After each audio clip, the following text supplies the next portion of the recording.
Episode 31 रुद्राक्ष गिरा bag से, नोक झोंक, लड़ाई, शादी कैंसल कराओ। सुबह के 9 बजे बज रहे थे। ख्वाहिश की नींद खुलती है। उसे काफी थकावट लग रही थी अपने शरीर में। वो एक बार पूरे रूम में नजर घुमाकर करवट बदलकर वापस से सो जाती है। तभी वह अचानक से वो अपनी आंखें खोल के अपने बाजू में देखती है तो वह डर से थोड़ी पीछे हो जाती है। वह पहले से ही कोना पर सो रही थी। उसके पीछे जाने से वो गिरने वाली थी, पर वो गिरती उससे पहले ही एक मजबूत हाथ ने उसे पकड़कर बिल्कुल खुद से सटा लिया। रुद्राक्ष ख्वाहिश को घूरते हुए बोला, कब अकल आएगी तुम्हें? तुम अब अकेली नहीं हो जो ऐसे सारे करतब करती रहती हो, बेवकूफ। उसकी बात सुनकर ख्वाहिश अपना मुंह फुला लेती है, पर वो उसकी तरफ देख नहीं रही थी। रुद्राक्ष एक तिरछी मुस्कान के साथ बोला, क्या हुआ, शर्मा रही है? क्योंकि कल तुमने खुद मुझे अप्रोच किया और मेरा साथ दिया, इसलिए। उसकी बात सुनकर ख्वाहिश कस के अपनी आंखें बंद कर लेती है। रुद्राक्ष उसकी आंखों पर किस करके बोला, तुम्हें अब से हमेशा मेरा साथ देना होगा, मेरे साथ कोऑपरेट करना होगा, वरना मुझसे बुरा कोई नहीं होगा। मैं वह चीज़ एक तरफा नहीं चाहता। कल रात तुम्हारा साथ पाकर मैं खुश था, अभी भी हूँ। हालांकि उसके चेहरे पर कोई भाव नहीं थे। और तुम्हें ये हमेशा करना पड़ेगा क्योंकि मेरे अलावा तुम्हारे पास अब और कोई ऑप्शन ही नहीं है। और वैसे भी कब तक तुम मुझसे दूर दूर रहोगी? तुम चाहे मुझसे दूर रहो, पर मैं कभी तुमसे दूर नहीं रहूंगा। तुम्हें हमेशा मेरा साथ देना ही पड़ेगा, उसने ऑर्डर देते हुए कहा। ख्वाहिश उसकी तरफ देखकर फुसफुसाते हुए धीरे से बोली, ऑर्डर तो ऐसे दे रहे हैं जैसे खाना बनाने को बोल रहे हो। गंदा आदमी कैसी बातों के लिए जबरदस्ती साथ मांग रहा है, जंगली जानवर कहीं का। रुद्राक्ष अपना कान ख्वाहिश के होठों के पास ले जाते हुए कड़क आवाज में बोला, यह क्या बड़बड़ा रही हो? जोर से बोलो। ख्वाहिश उसे धक्का देकर बोली, अरे कुछ नहीं, हम तो बस आपकी तारीफ कर रहे थे। उसके धक्का इतना जोर से दिया था कि रुद्राक्ष सीधा बेड से नीचे गिर गया। रुद्राक्ष के गिरते ही ख्वाहिश ने की आंखें डर से बड़ी हो चुकी थी। वह अपने मुंह पर हाथ रखे रुद्राक्ष को देख रही थी। रुद्राक्ष को भी समझ नहीं आया कि ये क्या हुआ। वो जमीन पर गिरा था। वह खुद को संभाल कर बैठकर ख्वाहिश को घूरने लगता है। ख्वाहिश एक झूठी हंसी हंसते हुए बोली, सॉरी गलती से हो गया, हम तो आपको बस जरा सा दूर कर रहे थे, आप तो नीचे ही गिर गया। वैसे आप यहाँ पर गिरे हुए काफी अच्छे लग रहे हैं। इतना कहकर वह बिना रुद्राक्ष को देखे फटाफट वॉशरूम में चली जाती है। रुद्राक्ष अपनी जगह से खड़ा होकर चिढ़ते हुए बोला, इसकी दोस्ती ही नहीं करानी थी किंग से। अभी किंग को यहाँ ले आता तो सारी होशियारी निकल जाती उसकी। रुद्राक्ष उसे कोसते हुए अपने कपड़े लेकर दूसरे बाथरूम में चला जाता है, पर वह रिलैक्स था क्योंकि ख्वाहिश कल रात को लेकर डिस्टर्ब नहीं थी और नॉर्मल ही बिहेव कर रही थी। दूसरी तरफ रेलवे स्टेशन, एक लड़की जिसने एक फर वाली क्रॉप हुडी पहनी हुई थी और नीचे ब्लू डेनिम जीन्स जिसमें वह बहुत प्यारी और सुंदर लग रही थी। उसने अपने बालों का बन बनाया हुआ था और अपने चेहरे पर मास्क लगाए हुआ था। उसके पास 2 बैग्स थे, एक बड़ा सा बैग और एक छोटा जो उसने अपने कंधे पर लटकाया हुआ था। वह ट्रेन से उतरती है और आसपास अपनी खूबसूरत आंखों से देखने लगती है। उसकी नज़र एक आदमी पर जाती है जो उसकी तरफ पीठ करके खड़ा था। उसने एक रेड कलर की फुल स्लीव टी शर्ट और नीचे एक ब्लैक कलर की जीन्स पहनी हुई थी।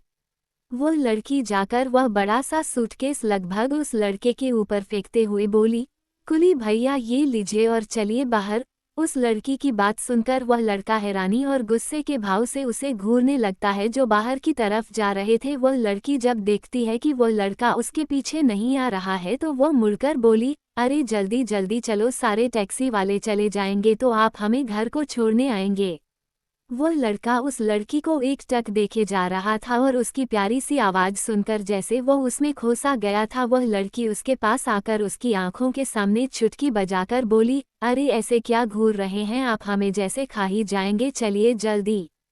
वो लड़का होश में आकर उस लड़की को घूरते हुए बोला, ओह हेलो, आदित्य सिंह शेखावत नाम है मेरा, मैं यहाँ अपने दोस्त को लेने आया हूँ। वह फटीचा साला प्लेन को छोड़कर ट्रेन से आ रहा है, जिस वजह से मुझे यहाँ आना पड़ा और मैं पहली बार रेलवे स्टेशन पर आया हूँ। मैं कोई कुली नहीं हूँ, समझी? मुझे नहीं पता था कि रेलवे स्टेशन पर ऐसी बेवकूफ़ लड़कियाँ भी घूमती रहती है जो मुझ जैसे हैंडसम लड़के को कुली समझ ले। वो लड़की आसपास नज़र घुमाती है तो सारे कुली ने लगभग रेड कलर का ही ड्रेस पहना हुआ था। वह चिढ़कर बोली, ओ हेलो, खुद को ज़्यादा हैंडसम समझने की ज़रूरत नहीं है। हमारा नाम भी कृष्ण गुप्ता है और हम भी पहली बार दिल्ली आए हैं और दिल्ली के रेलवे स्टेशन को भी पहली बार देख रहे हैं, तो हमें नहीं पता था कि तुम कुली हो कि नहीं हो। शक्ल से बिल्कुल कुली ही लगते हो।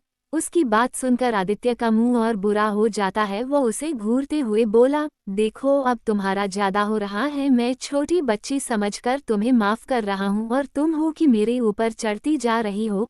कृष्ण उसे अपनी उंगली दिखाकर बोली, छोटी किसे कह रहे हो, हम बड़े हैं।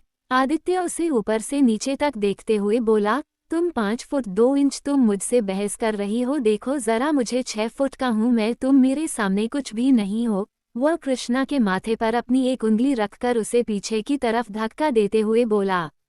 कृष्णा गुस्से से भर चुकी थी। वह अपना भारी बैग उठाकर उसके पैर पर मार देती है, जिससे आदित्य की दर्द से एक चीख निकल जाती है। वह अपना पैर पड़कर उछलने लगा था। कृष्णा उसे एक बार और अपने बैग से धक्का देती है तो आदित्य वहीं प्लेटफॉर्म पर गिर जाता है। वह अपने कमर पकड़ कर बोला, हाय रे जालिम औरत, मार डाला रे। वो बेचारा अपने पीठ पकड़कर दर्द से चिल्ला रहा था। कृष्णा जल्दी से अपना बैग पकड़कर उसे घूरते हुए वहां से भाग जाती है। आदित्य खुद को संभाल कर खड़ा होकर बोला, रुक रुक, भागती कहाँ है, रुक।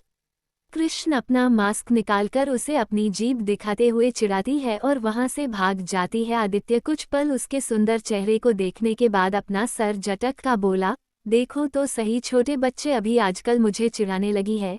फिर वह अपने चेहरे को छूकर बोला, उसने कहा मैं हैंडसम नहीं हूँ, अंधी कहीं कि वह मुझे ऐसा कह भी कैसे सकती है। हजारों लड़कियां मरती हैं मेरे लिए। शेखावत इंडस्ट्रीज। रुद्राक्ष एक फाइल में कुछ लिख रहा था और उसके सामने कबीर और अर्थ दोनों बैठे हुए थे। कबीर भी अपने फोन में कुछ देख रहा था। अर्थ उन दोनों को देखकर चीरकर बोला, तुम दोनों को कोई फर्क नहीं पड़ता है ना कि तुम्हारे दोस्त की जिंदगी में क्या चल रहा है। उसकी बात पर रुद्राक्ष कोई रिएक्ट नहीं करता और कबीर अर्थ को घूरते हुए बोला, साले तूने मुझे मेरे हॉस्पिटल से उठा लिया, कहा कि कोई इम्पोर्टेंट बात करनी है और यहाँ आकर कुछ बोल नहीं रहा है, बस रुद्राक्ष को देखे जा रहा है। तो क्या चाहता है तू कि आरुषि की शादी होने के बाद रुद्राक्ष तुझसे शादी कर ले। रुद्राक्ष कबीर की बात पर उसे घूरने लगता है। अर्थ चीरकर बोला, छी यार, मुझे इससे शादी नहीं करनी, क्या पता कहीं मुझे भी कुछ दिनों में प्रेग्नेंट कर दे। रुद्राक्ष बिना किसी भाव के उन दोनों को घूरते हुए बोला, दफा हो जाओ मेरे केबिन से, जो कुछ करना है बाहर जाकर करना, मुझे तुम्हारे साथ इन्वॉल्व मत करो। अर्थ रुद्राक्ष को घूरते हुए बोला, तुझे मेरे साथ इन्वॉल्व होना ही पड़ेगा। मैं चाहता हूँ कि तू आरुषि की शादी रुकवाए। मैं नहीं रुकवा सकता है क्योंकि वो मुझे जान से ही मार देगी और मैं उसके हाथों अभी मरना नहीं चाहता। भाई प्लीज तुम मेरी हेल्प करना। रुद्राक्ष एक तिरछी मुस्कान के साथ बोला, करने दे उसे जो करना है। वैसे भी वह इस वक्त काफी प्रेशर में है, एक तो तेरा और आरुषि का प्रेशर और दूसरा। इतना कहकर वह चुप हो जाता है, पर उसके चेहरे पर एक मिस्टीरियस स्माइल थी जिसे देखकर कबीर और अर्थ उसे अपनी गहरी नजरों से देखते हुए बोले, तू कुछ तो छुपा रहा है, कोई ऐसी बात है जो तू जानता है पर किसी को पता नहीं चलने दे रहा है, बता वह बात क्या है। रुद्राक्ष बोला, अभी नहीं, जब सही वक्त आएगा तब वह सामने आ ही जाएगी। फिलहाल के लिए रिलैक्स रह और फिक्र मत कर, आरुषि की शादी तुझसे ही होगी, यह मेरा वादा है तुझे, पर शादी के दिन तक तू कुछ मत करना। अर्थ बोला, ठीक है, तू कह रहा है तो मान रहा हूँ और मैं उस अनय को छोड़ूंगा नहीं। रुद्राक्ष अपना काम कंटिन्यू करते हुए बिना अर्थ को देख बोला, इसमें अनय की कोई गलती नहीं है, वह अपने पास्ट से अभी तक बाहर नहीं आया है, उसे आरुषि से कोई प्यार नहीं है, पर वह अपने डैड के प्रेशर की वजह से शादी कर रहा है क्योंकि सबको पता है मल्होत्राज और चढ़ाज के बीच कितनी अच्छी दोस्ती है सालों से, और बस उसके डैड इस दोस्ती को रिश्तेदारी में बदलना चाह रहे हैं, जिस वजह से अनय को ये करना पड़ रहा है। अर्थ हैरानी से बोला, क्या मुझे तो लग रहा था कि अनय मेरी आरुषि को पसंद करने लगा था इसलिए वह उससे शादी कर रहा है, तुझे ये सारी बातें कैसे पता चली। रुद्राक्ष कुछ देर सोचने के बाद बोला, ये सब बातें मैटर नहीं करती, तुम बस अभी के लिए कुछ मत करना, वैसे भी अभी शादी को 1 महीना है। कबीर और अर्थ वापस से हैरानी से बोले,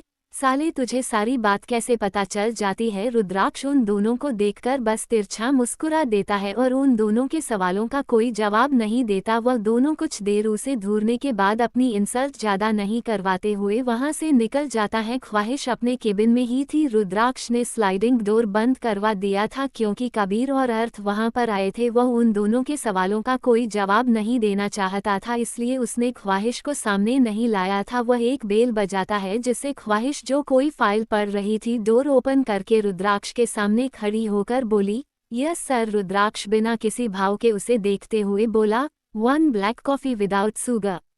ख्वाहिश बोली, क्या आप पिएंगे? रुद्राक्ष उसे देखते हुए बोला, ओब्वियसली मैं ही पीऊंगा, कोई तुम्हारे लिए ऑर्डर थोड़ी दे रहा हूँ। ख्वाहिश चीरकर बोली, अरे तो किसी सर्वेंट को किचन एरिया से बुला लीजिए और उनसे ऑर्डर दे दीजिए ना, मुझे क्यों भेज रहे हैं? रुद्राक्ष अपनी आंखें छोटी करके बोला, क्या तुमने अपने काम की लिस्ट नहीं पढ़ी? ख्वाहिश बोली, हाँ पढ़ी है।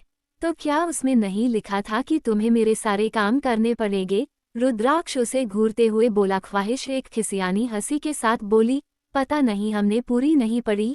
रुद्राक्ष अपनी आंखें बंद करके एक गहरी सांस लेता है जैसे वह अपना गुस्सा कंट्रोल कर रहा हो। वह बोला, जाओ और अभी के अभी तुम मेरे लिए कॉफी बनाकर लाओ, मैं कुछ सुना नहीं चाहता। ख्वाहिश उसे घूरते हुए नीचे चली जाती है उसके लिए कॉफी बनाने के लिए। वह चीढ़कर बोली, घर पर तो थोड़े अच्छे से ही बात करते हैं, यहाँ पर तो पूरी तरह से बॉस के एटीट्यूड में आ जाते हैं और मुझे ऑर्डर देने लगते हैं। क्या इन्हें नहीं पता कि इन्हें मेरे ऑर्डर्स लेना चाहिए? पर नहीं।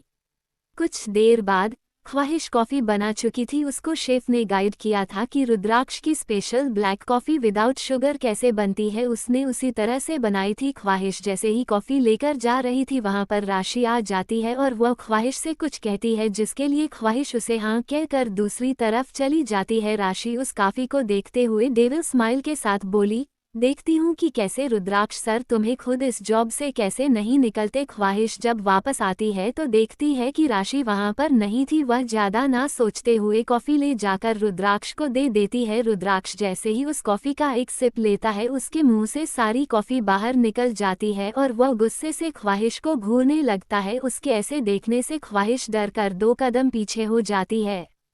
एपिसोड 32 रुद्राक्ष और ख्वाहिश की पैशनेट किस। मुझे और गुस्सा मत दिलाओ, मैं तुम्हें हट करना नहीं चाहता।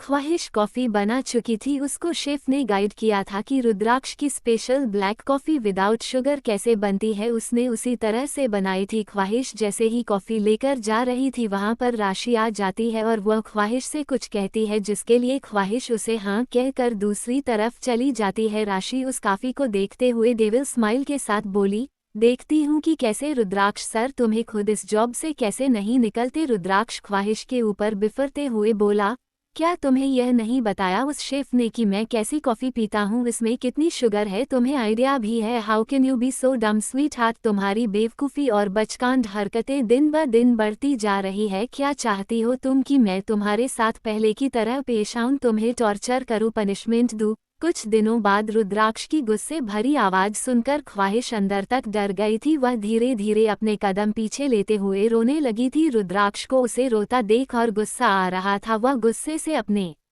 कदम ख्वाहिश की तरफ बढ़ा देता है पर तभी उसकी नज़र ख्वाहिश के पेट पर जाती है। ख्वाहिश ने भी अपना हाथ अपने फ्लैट बैली पर रखा हुआ था। ये देखकर रुद्राक्ष एक गहरी सांस लेता है और ख्वाहिश के हाथ को पकड़कर एकदम से उसे अपने गले से लगा लेता है और उसके सर को सहलाने लगता है। ख्वाहिश भी उसे कस के अपनी बाहों में भरकर और जोर जोर से रोने लगती है। कुछ देर बाद भी जब ख्वाहिश शांत नहीं होती तो रुद्राक्ष उसके माथे को सहला कर बोला, इट्स ओके स्वीट हार्ट, ये बस सम हार्मोन्स चेंजेस की वजह से है। तुम प्रेग्नेंट हो और मूड स्विंग्स की वजह से कभी कभी हो जाता है। अब इतना ज़्यादा रोने की ज़रूरत नहीं, कंट्रोल योर मूड स्विंग्स। ख्वाहिश उसे खुद से दूर करके गुस्से से उस पर चिल्लाकर बोली, यह कोई हार्मोन चेंज और मूड स्विंग की वजह से नहीं है, ये सब आपकी वजह से हुआ है। आप हमारे साथ बहुत बुरी तरह से पेश आते हैं, हमें डांटते हैं, हमें टॉर्चर करते हैं और फिर यह जताते हैं जैसे आप बहुत अच्छे हैं। पर नहीं मिस्टर रुद्राक्ष सिंह शेखावत, आप बहुत बुरे हैं। हम हमारे बच्चे को लेकर हमेशा के लिए आपसे दूर हो जाएंगे क्योंकि आप कभी एक अच्छे पापा नहीं बन पाएंगे। हमें हमारे बच्चे के ऊपर आपका साया भी नहीं चाहिए। उसकी बात सुनकर रुद्राक्ष, जो अपने गुस्से को कंट्रोल करने की बहुत कोशिश कर रहा था, उसकी गुस्सा जैसे फटने लगा था। वह ख्वाहिश के हाथ को पकड़कर उसे अपने पास खींच लेता है और अपनी पकड़ मजबूत करते हुए बोला, क्या कहा तुमने? मुझसे दूर चली जाओगी? मेरा बच्चा लेकर मुझसे दूर चले जाओगी?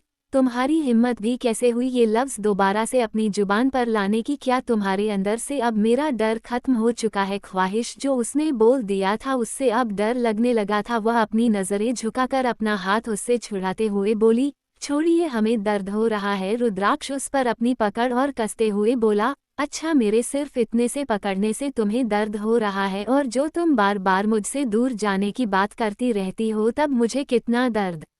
वो आगे कुछ नहीं बोलता है, एकदम से ख्वाहिश को छोड़ देता है और पीछे मुड़कर बिना उसे देख बोला, जाओ यहाँ से, मुझे और गुस्सा मत दिलाओ, मैं तुम्हें हट करना नहीं चाहता। ख्वाहिश अपना हाथ सहलाते हुए केबिन से निकल जाती है। वह अपने हाथों को सहलाते हुए बोली, हट करके कह रहे हैं कि मुझे हट नहीं करना चाहते, और उन्हें यह नहीं दिख रहा कि उन्होंने मुझे कितना हट कर दिया है, मेरा हाथ कितना दर्द कर रहा है। उस राक्षस की उंगलियों के छाप पड़ चुकी है, ऐसा लग रहा है जैसे अभी टूट ही जाएगा।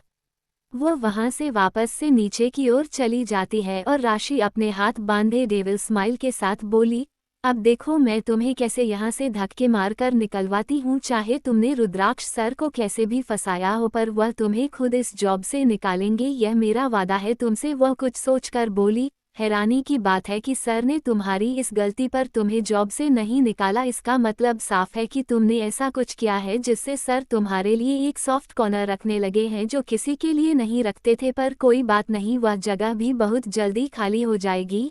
वो कुछ सोचते हुए मुस्कुरा रही थी। कुछ देर बाद ख्वाहिश फिर से रुद्राक्ष के रूम में आती है, देखती है कि वो कोई ग्राफ बना रहा था और कुछ लिखता जा रहा था। ख्वाहिश को वह सब समझ तो नहीं आ रहा था। वह आसपास देखती है तो केबिन पहले की तरह बिल्कुल साफ सुथरा हो चुका था, जो थोड़ा खराब हुआ था।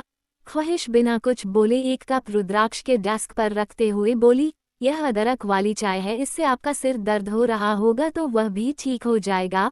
और हमें माफ़ कर दीजिए, हमें नहीं पता आपकी कॉफ़ी शुगर वाली कैसे हो गई, हमने तो बिल्कुल वैसे ही बनाई थी जैसा शेफ अंकल ने हमसे कहा था। सच्ची कह रहे हैं? इतना कहकर वह जाने लगती है। रुद्राक्ष बिना किसी भाव के बिना उसे देखे बोला, मैं चाय नहीं पिता, ले जाओ इसे। ख्वाहिश बिना पीछे मुड़े बोली, एक बार चख कर देखिए, अगर नहीं अच्छी लगती तो हम ले जाएंगे, हमने खुद बनाई है ये अपने हाथों से। उसकी बात सुनकर रुद्राक्ष से मना नहीं कर पाता। ख्वाहिश वहां से निकल गई थी। रुद्राक्ष चाय के कप को देख रहा था जिसके ऊपर से धुआं निकल रहा था। वो ज्यादा ना सोचते हुए चाय पी लेता है। वो एक सिप पी कर रख देता है, पर उसे उसका टेस्ट अच्छा लग रहा था इसलिए वह पूरी चाय पी जाता है। वह बोला, अच्छी है, चलो, मेरी बच्ची इतनी तो समझदार है कि हमारा लड़ाई झगड़ा हैंडल कर सकती है।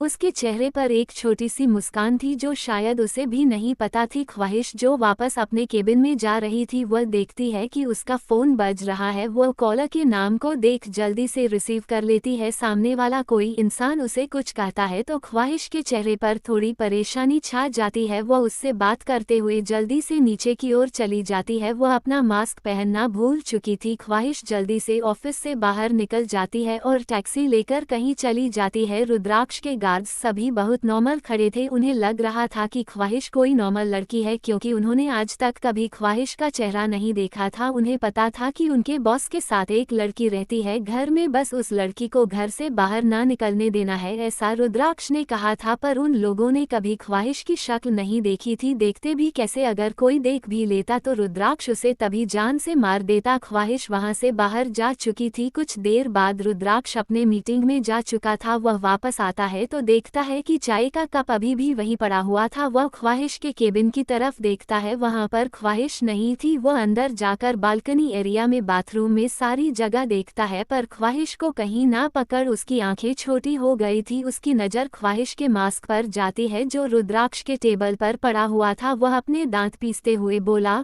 स्वीट हार्ट, क्यों तुम मुझे हमेशा गुस्सा दिलाती रहती हो, फिर वापस से मुझे ही बोलती हो कि मैं तुम्हारे ऊपर गुस्सा करता हूँ। तुम्हारी हरकतें ही ऐसी हैं, मैं क्या करूँ। वो श्री से ख्वाहिश को ढूंढने के लिए बोलता है। श्री पूरी कंपनी के कैमरा चेक करके बोला, बॉस, लेडी बॉस यहाँ नहीं है, वो कहीं पर भी नहीं है, मैंने पूरी कंपनी देखी, वो बाहर की तरफ गई थी। रुद्राक्ष को ख्वाहिश की बातें याद आ जाती है जो उसने अभी कहा था कि वह रुद्राक्ष को छोड़कर अपने बच्चों को लेकर हमेशा के लिए उससे दूर चली जाती है। ये याद आते ही रुद्राक्ष की आंखें बेहद सर्द हो गई थी। वह अपनी मुठिया कसते हुए बोला, अगर तुमने ऐसा कोई भी कदम उठाया स्वीटहार्ट, तो तुम आज दो मौत अपनी आंखों से देखोगी, एक अपनी बहन और एक अपने बाप की।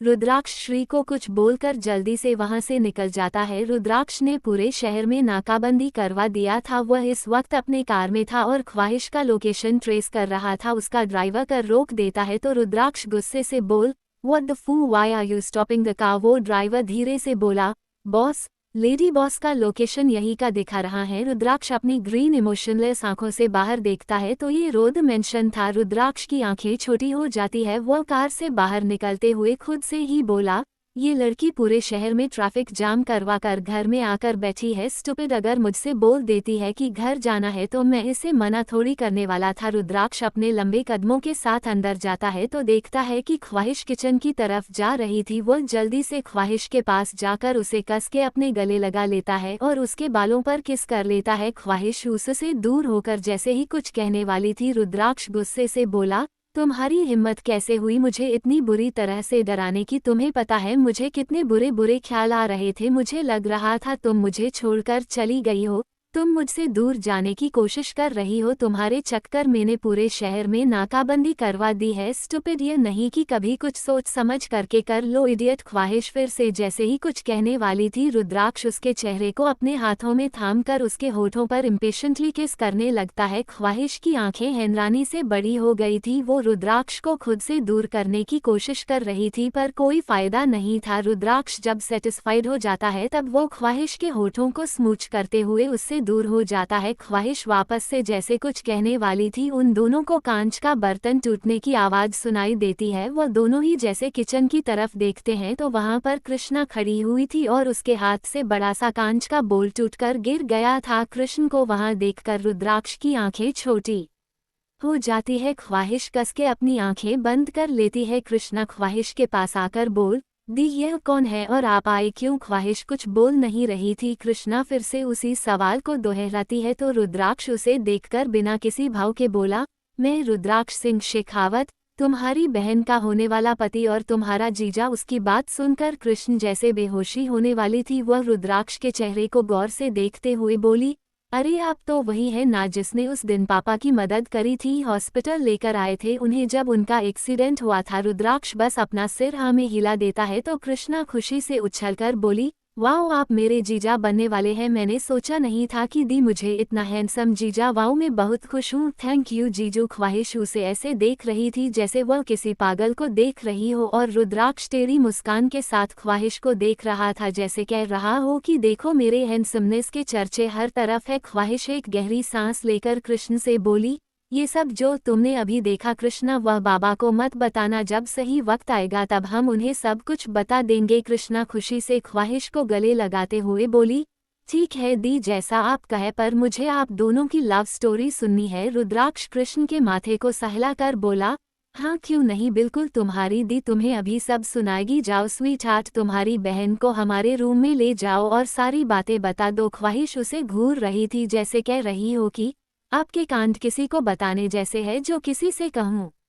रुद्राक्ष जैसे उसकी बात समझ गया हो, वो उसकी तरफ एक आई विंक कर देता है और गार्डन एरिया में आ जाता है। गार्डन एरिया में सोफे पर वो किसी राजा की तरह बैठ जाता है और उसके सामने वह सारे गार्ड्स खड़े थे जो ख्वाहिश के निकलते वक्त ऑफिस के बाहर पहरा दे रहे थे। सभी अपना सर झुकाए रुद्राक्ष के सामने खड़े थे। रुद्राक्ष बोला, सो क्या किया जाए, मार दिया जाए या छोड़ दिया जाए। तुम्हारी वजह से मेरी स्वीटहार्ट मुझे बिना बताएं ऑफिस से बाहर चली गए। ये तो अच्छी बात है, चलो कि वह घर ही आई थी, पर उसे कुछ हो जाता तो इसकी जिम्मेदारी कौन लेता। हम उन गार्ड्स में से किसी की हिम्मत नहीं हो रही थी कि कुछ बोले। श्री हिम्मत करके अपना सर झुका कर बोला, सर मैंने इन लोगों से बात की, इन्होंने कहा कि मैडम बाहर जा रही थी। इस वक्त उन्होंने मैडम को देखा तो था, पर ये नहीं पता नहीं था कि यही हमारी लेडी बॉस है जिन्हें अकेले बाहर नहीं जाने देना है। इन्होंने सच में मैडम को नहीं देखा है।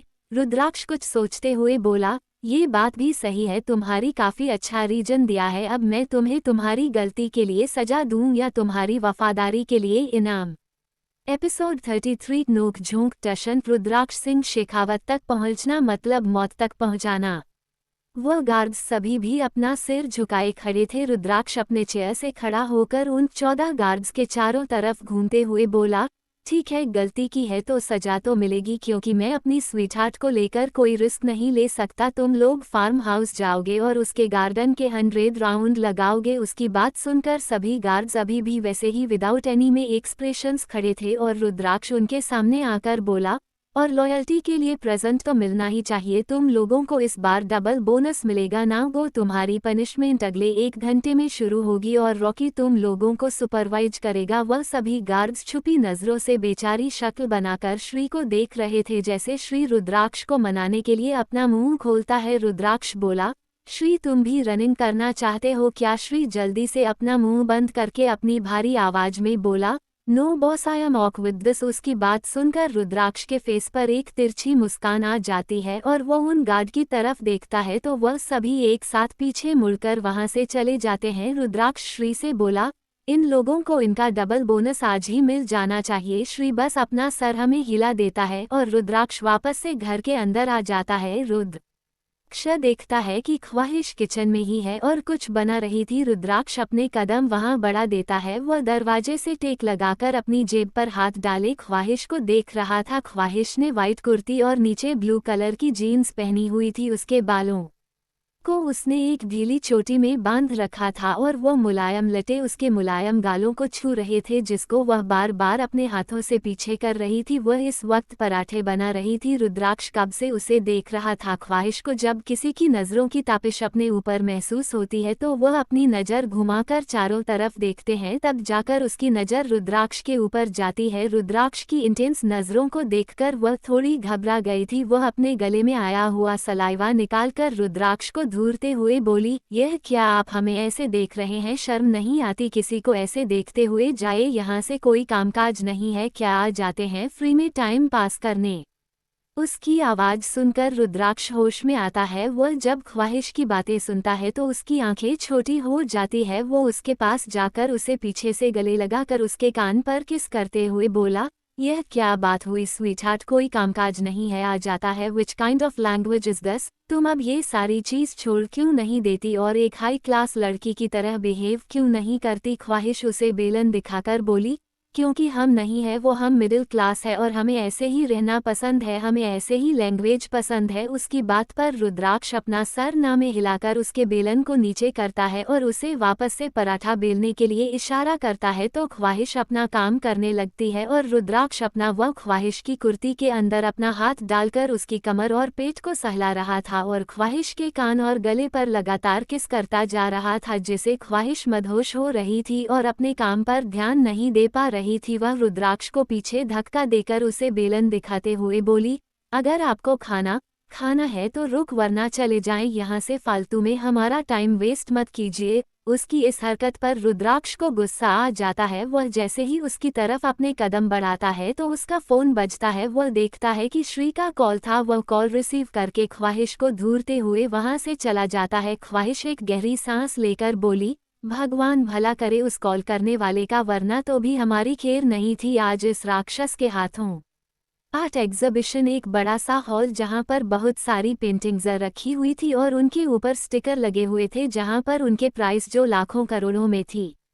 यह एक फोटोशॉप और पेंटिंग एग्जीबिशन था जहां पर पेंटिंग्स और फोटोज बेची भी जा रहे थे। रुद्राक्ष को यहाँ के उन्होंने स्पेशल गेस्ट के तौर पर बुलाया था और वह रुद्राक्ष का बिजनेस पार्टनर भी था, इस वजह से रुद्राक्ष से मना कर नहीं कर सकता था। वहां पर जो सारे लोग थे वह आपस में बात कर रहे थे। हॉल में काफी शोर था पर एकदम से सारे जगह पर सन्नाटा छा जाता है और सब लोग डोर की तरफ देखने लगते हैं जहाँ पर एक लड़का प्योर ब्लैक बिजनेस सूट में एटीट्यूड के साथ अंदर आ रहा था। उसके चेहरे का तेज इतना था कि सूरज भी उसके सामने फीका पड़ जाए और उसे तेजदार चेहरे पर घमंड साफ झलक रहा था जो उसे और रीच और रॉयल लुक दे रहा था। उसके आगे 2 गॉड्स, पीछे 2 गॉड्स और बीच में रुद्राक्ष अपनी एरोगेंट वॉक के साथ अंदर आ रहा था। श्री उसके बाजू में ही खड़ा था। सब लोग जब रुद्राक्ष को देखते हैं तो उसके डरावने ऑरा को देखकर थोड़े डर गए थे और नर्वस हो रहे थे। वहां पर मोस्टली जितनी भी लड़कियां थी वह सारी रुद्राक्ष को एक नज़र में ही अपना दिल दे चुकी थी, पर उन सबको पता था कि रुद्राक्ष सिंह शेखावत तक पहुंचना मतलब मौत तक पहुंचाना।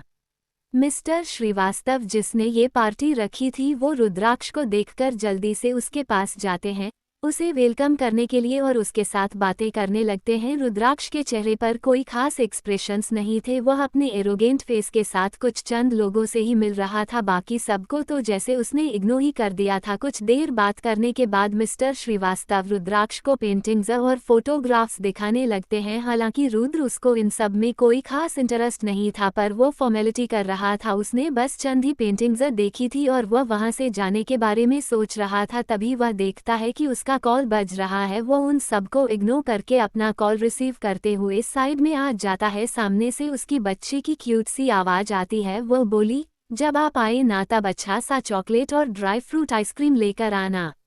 ओके। ख्वाहिश की डिमांड सुनकर रुद्राक्ष की आंखें छोटी हो जाती है। वो इमोशनलेस आवाज में बोला, कोई जरूरत नहीं है बाहर से आइसक्रीम मांगने की, खुद घर पर बनाकर खा लेना सर, इंग्रेडिएंट्स तुम्हें मिल जाएगा, या फिर रुको मैं किसी स्टाफ को भेजता हूँ। ख्वाहिश चीर कर बोली, नहीं हमें घर का बनाया हुआ नहीं खाना, वह जो रास्ते में रोड पर बड़ी सी आइसक्रीम पार्लर है ना वहीं से लेकर आना, वरना हम रो देंगे और हम आपसे बात भी नहीं करेंगे। अगर आप आइसक्रीम लिए बिना आए तो हम आपके घर में नहीं घुसने देंगे। रुद्राक्ष जैसे ही कुछ कहने वाला था, ख्वाहिश कॉल काट देती है। रुद्राक्ष गुस्से से अपनी मुठियां कसते हुए बोला, इस लड़की की हिम्मत कुछ ज्यादा ही बढ़ती जा रही है, दिन ब दिन ये मुझे ऑर्डर देने लगी है और ऊपर से धमकियां, अलग मुझे अपने ही मेंशन में नहीं घुसने देगी, अजीब एटीट्यूड है, स्टूपिड इडियोटिक गर्ल। वो वापस से ख्वाहिश को फोन लगा देता है। कुछ रिंग बजने देने के बाद ख्वाहिश कॉल उठा लेती है। वो कुछ बोल नहीं रही थी। रुद्राक्ष बोला, अच्छा सुनो, तुम्हें पेंटिंग्स फोटोग्राफ्स वगैरह कुछ पसंद है? उसकी आवाज में चिड़चिड़ापन साफ महसूस हो रहा था। ख्वाहिश बोली, हाँ पसंद है, हमें बहुत पसंद है, स्पेशली जो नेचर का व्यू होता है, चांद सितारे, स्नोफॉल, रात की पेंटिंग बहुत पसंद है। आपको आता है पेंटिंग बनाना? नहीं, आपको कहाँ से आएगा, आपको सिर्फ घमंड दिखाना और गुस्सा करना ही आता होगा, है ना?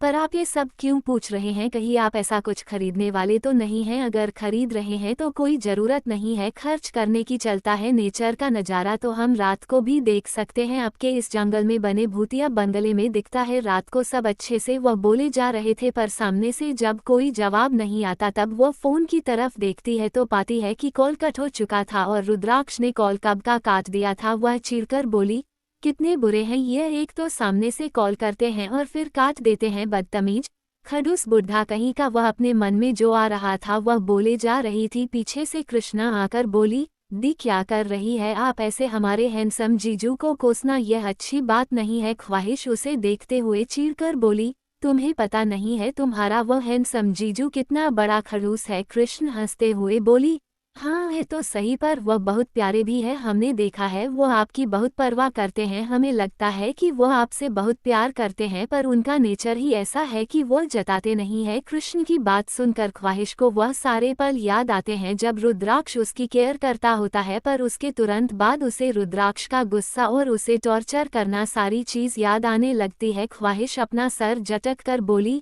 छोड़ उनको, चल हम अच्छी सी मूवी देखते हैं।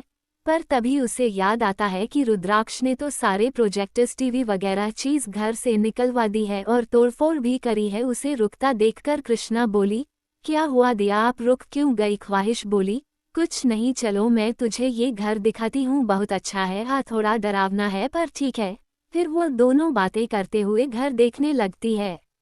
दी जीजू ही वह इंसान है ना जिसने बाबा की दुकान खरीदी है 10 करोड़ में और वापस से दुकान संभालने के लिए बाबा को ही दी, कितने अच्छे हैं ना वो, कृष्णा बोली। ख्वाहिश अपनी आंखें रोल करते हुए अपने मन में बोली, छोटी तुम्हें नहीं पता है कि कितना अच्छा है वो, इसलिए तुम ऐसी बातें कर रहे हो, कोई हमसे पूछे तो बताएं कि कितना अच्छा है वो। ख्वाहिश अपने मन में रुद्राक्ष को कोस रही थी और कृष्णा उससे बातें करती जा रही थी।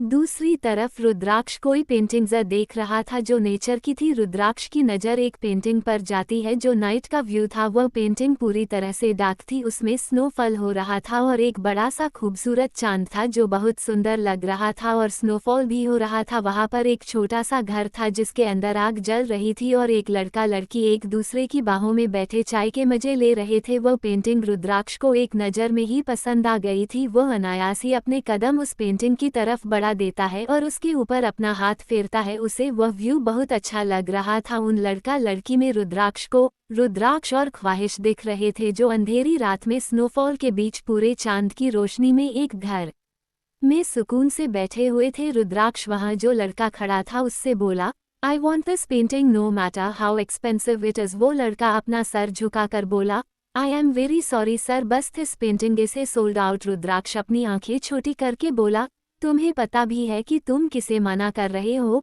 वह लड़का कुछ भी बोल नहीं पा रहा था, उसे रुद्राक्ष से डर लग रहा था। तभी वहां पर मिस्टर श्रीवास्तव आ जाते हैं। वह रुद्राक्ष को गुस्से में देखकर बोले, क्या हुआ मिस्टर शेखावत, इस घेर एनी प्रॉब्लम? रुद्राक्ष उस लड़के को घूरते हुए बोला, ये कह रहा है कि यह मुझे ये पेंटिंग नहीं बेच सकता क्योंकि इसे किसी और ने खरीद लिया है। मुझे ये पेंटिंग चाहिए एंड दैट्स इट।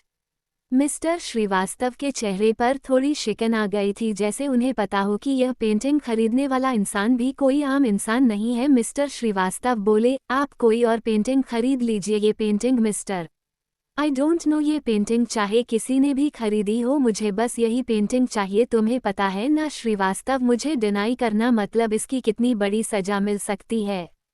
रुद्राक्ष की बात को बीच में काटकर चिल्लाकर बोला, ये पेंटिंग मैंने खरीदी है और मैं इसे नहीं बेचना चाहता, चाहे आप इसकी कितने भी पैसे दे। I really don't care about it. पीछे से एक दर्द और भारी आवाज आती है। रुद्राक्ष जैसे इस आवाज को पहचान गया था, उसने अपने हाथों की मुठियां कसली थी और अपनी सर्द नजरों के साथ उस इंसान की तरह देखता है जो पहले से ही रुद्राक्ष को बिना किसी भाव के देख रहा था। एपिसोड 34, रुद्राक्ष और ख्वाहिश का पैशनेट रोमांस। रुद्राक्ष और रंजीत जी का झगड़ा। सूरज दीवान। वो दोनों एक दूसरे को घूर रहे थे। मिस्टर श्रीवास्तव जब वहां का तापमान गर्म होता हुआ देखते हैं तो जल्दी से उस इंसान के साथ पास जाकर बोले, मिस्टर मल्होत्रा, आप कोई और पेंटिंग देख लीजिए, ये पेंटिंग वैसे भी कुछ खास नहीं है। रंजीत जी मिस्टर श्रीवास्तव को सर्द नजरों से देखते हुए बोले, ये चापलूसी करना तुम जैसे बिजनेसमैन को काफी अच्छे से आता है क्योंकि तुमने यही करके अपने कंपनी आगे बढ़ाई है। दैट्स गुड श्रीवास्तव, पर यह मत भूलो कि तुम्हारी कंपनी को मैं चाहूँ तो अभी चंद मिनट में गिरा सकता हो, इसलिए मेरे साथ यह चापलूसी वाला गेम मत खेलना।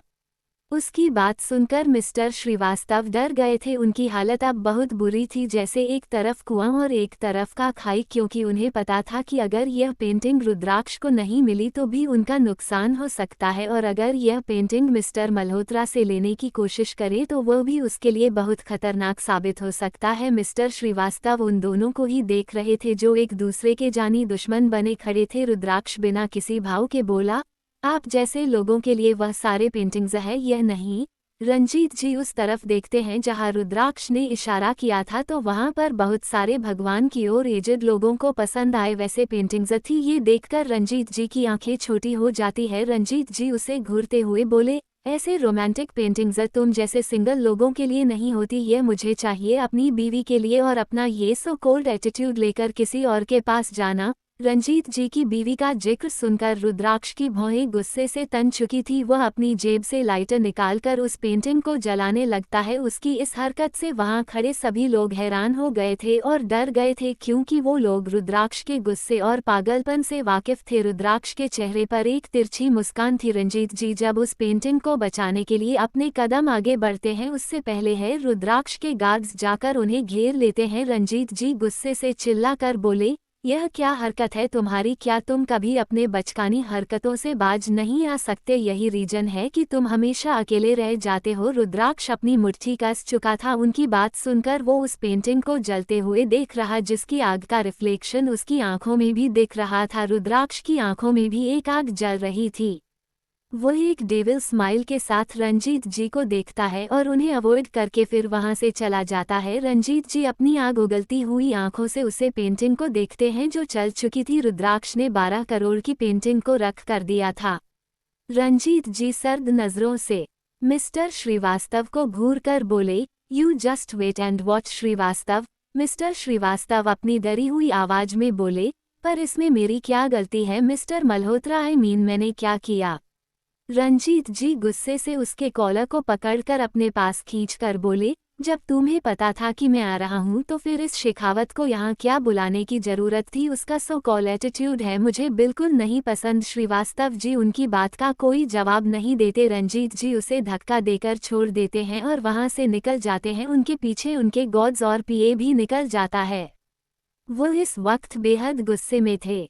रात का वक्त रुद्राक्ष अपने मैंशन में आता है। उसे पहली बार अपने घर में किसी के हंसने की आवाज आ रही थी। यह सुनकर उसकी आंखें छोटी हो जाती है। तब उसे याद आता है कि ख्वाहिश और कृष्णा दोनों ही उसके घर में है। तब जाकर वह नॉर्मल होता है। वह देखता है कि दोनों बहनें हॉल में बैठे कुछ बातें कर रही थी और उसके ऊपर हंस रही थी। वह अजीब सा मुंह बनाकर बोला, क्या ये लड़कियां बेतुकी बातें करती रहती है और हंसती रहती हैं? ऐसी फालतू बातों में हंसी कैसे आ सकती है किसी को? वह सोच रहा था कि ख्वाहिश की नज़र उसके ऊपर जाती है। वह जल्दी से रुद्राक्ष के पास जाकर बोली, ले आए आप हमारा आइसक्रीम। रुद्राक्ष उसे कुछ देर घूरने के बाद वापस जाता है और कार में जो वह आइसक्रीम रखा था वो लाना भूल गया था। उसे लेकर ख्वाहिश को दे देता है। ख्वाहिश खुशी और हैरानी से रुद्राक्ष को देख रही थी क्योंकि रुद्राक्ष ने एक बहुत बड़ा बॉक्स आइसक्रीम मंगा लिया था जो ख्वाहिश 1 महीने के लिए फ्रिज में स्टोर करके रख सकती थी। ख्वाहिश हैरानी से बोली, अरे आप इतना सारा क्यों ले आए? हम इतना सारा थोड़ा खा जाने वाले हैं। रुद्राक्ष आइसक्रीम को ले जाकर फ्रिज में रखते हुए बोला, क्योंकि मैं नहीं चाहता था कि दूसरी बार मुझे आइसक्रीम पार्लर्स के चक्कर लगाने पड़े। ख्वाहिश को इस वक्त रुद्राक्ष बहुत प्यारा लग रहा था। उसका मन कर रहा था कि वो उसके बहुत गाल पर किस कर ले, पर वो अपने अरमानों को अंदर ही रखती हैं क्योंकि उसे पता था कि फिर रुद्राक्ष उसे नहीं छोड़ेगा और कल सुबह वह फिर से थकी हुई उठेगी। रुद्राक्ष सारे आइसक्रीम फ्रिज में रखने के बाद एक किटकैट आइसक्रीम को बोल में निकालकर उसे ख्वाहिश को देते हुए बोला, ये लो, तुम्हें खाना है ना खाना खा लो। ख्वाहिश की तरफ से कोई जवाब न पाकर रुद्राक्ष उसकी तरफ देखता है तो पाता है कि ख्वाहिश प्यार भरी नज़रों से उसे ही देख रहे थे। रुद्राक्ष के फेस पर एक तिरछी मुस्कान आ जाती है। वह ख्वाहिश के पास जाकर उसके कान में अपनी गर्म सांस छोड़ते हुए बोला, मुझसे प्यार मत करना स्वीटहार्ट, क्योंकि वह तुमसे टॉलरेट नहीं होगा। जितना मेरा गुस्सा मेरी नफरत खतरनाक है उससे भी ज़्यादा खतरनाक है मेरा प्यार तुमसे। मुझे सिर्फ ऑब्सेशन है, उसे ऑब्सेशन ही रहने दो वरना तुम्हारे लिए सांस लेना तक मुश्किल हो जाएगा। इतना कहकर वो ख्वाहिश के ईयर लोब को बाइट करके उससे दूर हो जाता है। रुद्राक्ष की बात सुनकर ख्वाहिश सर से लेकर पांव तक कांप गई थी। वो अपनी नजरें झुकाए खड़ी हो जाती है। उसके दिल की धड़कनें नॉर्मल से कई गुना ज्यादा तेज थी, इतनी कि रुद्राक्ष भी उसकी बढ़ी हुई धड़कनें सुन पा रहा था। वो कुछ पल ख्वाहिश के डरे हुए चेहरे को देखने के बाद उसके चेहरे को अपने हाथों में भर लेता है और उसके होठों को अपने होठों में दबाकर धीरे धीरे किस करने लगता है, जिससे ख्वाहिश की धड़कनें और बढ़ चुकी थी। रुद्राक्ष उसे किस करते हुए पूरी तरह से जैसे खुद में समा लेना चाहता था। उसने ख्वाहिश के बदन को अपने बड़े से शरीर के दबा दिया था, पर ख्वाहिश के ऊपर भर ना जाए ये भी ख्याल रखा था। वह ख्वाहिश के ड्रेस की जिप खोलता है और उसके होठों को छोड़कर उसके गले पर सेंशुअल किस करते हुए उसके कंधे, कोलर बोनस और क्लीवेज पर भी किस और बाइट्स करने लगता है। ख्वाहिश की आंखें बंद थी, वह गहरी सांस ले रही थी और उसका एक हाथ रुद्राक्ष के सीने पर था और दूसरा हाथ रुद्राक्ष के बालों में था। उसने उसके बालों को हंस के अपनी मुट्ठी में कर रखा था। रुद्राक्ष देख सकता था कि ख्वाहिश की बॉडी उसके छूने पर रिएक्ट कर रही है और वो ना चाहते हुए भी धीरे धीरे उसका साथ दे रही थी। रुद्राक्ष जैसे ही ख्वाहिश की ड्रेस को और नीचे सरकाता है, ख्वाहिश उसके हाथों को पकड़कर बोली, कृष्णा बाहर ही है, वह कभी भी आ सकती है, प्लीज। रुद्राक्ष एक गहरी सांस लेकर खुद को शांत करता है और ख्वाहिश के बालों को उसके कपड़े को ठीक करता है। ख्वाहिश बिना रुद्राक्ष को देखे वह आइसक्रीम का बाउल उठाकर वहां से बाहर चली जाती है और रुद्राक्ष भी अपने रूम में फ्रेश होकर स्टडी रूम में चला जाता है। दीवान एंटरप्राइज सीईओ's कैबिन।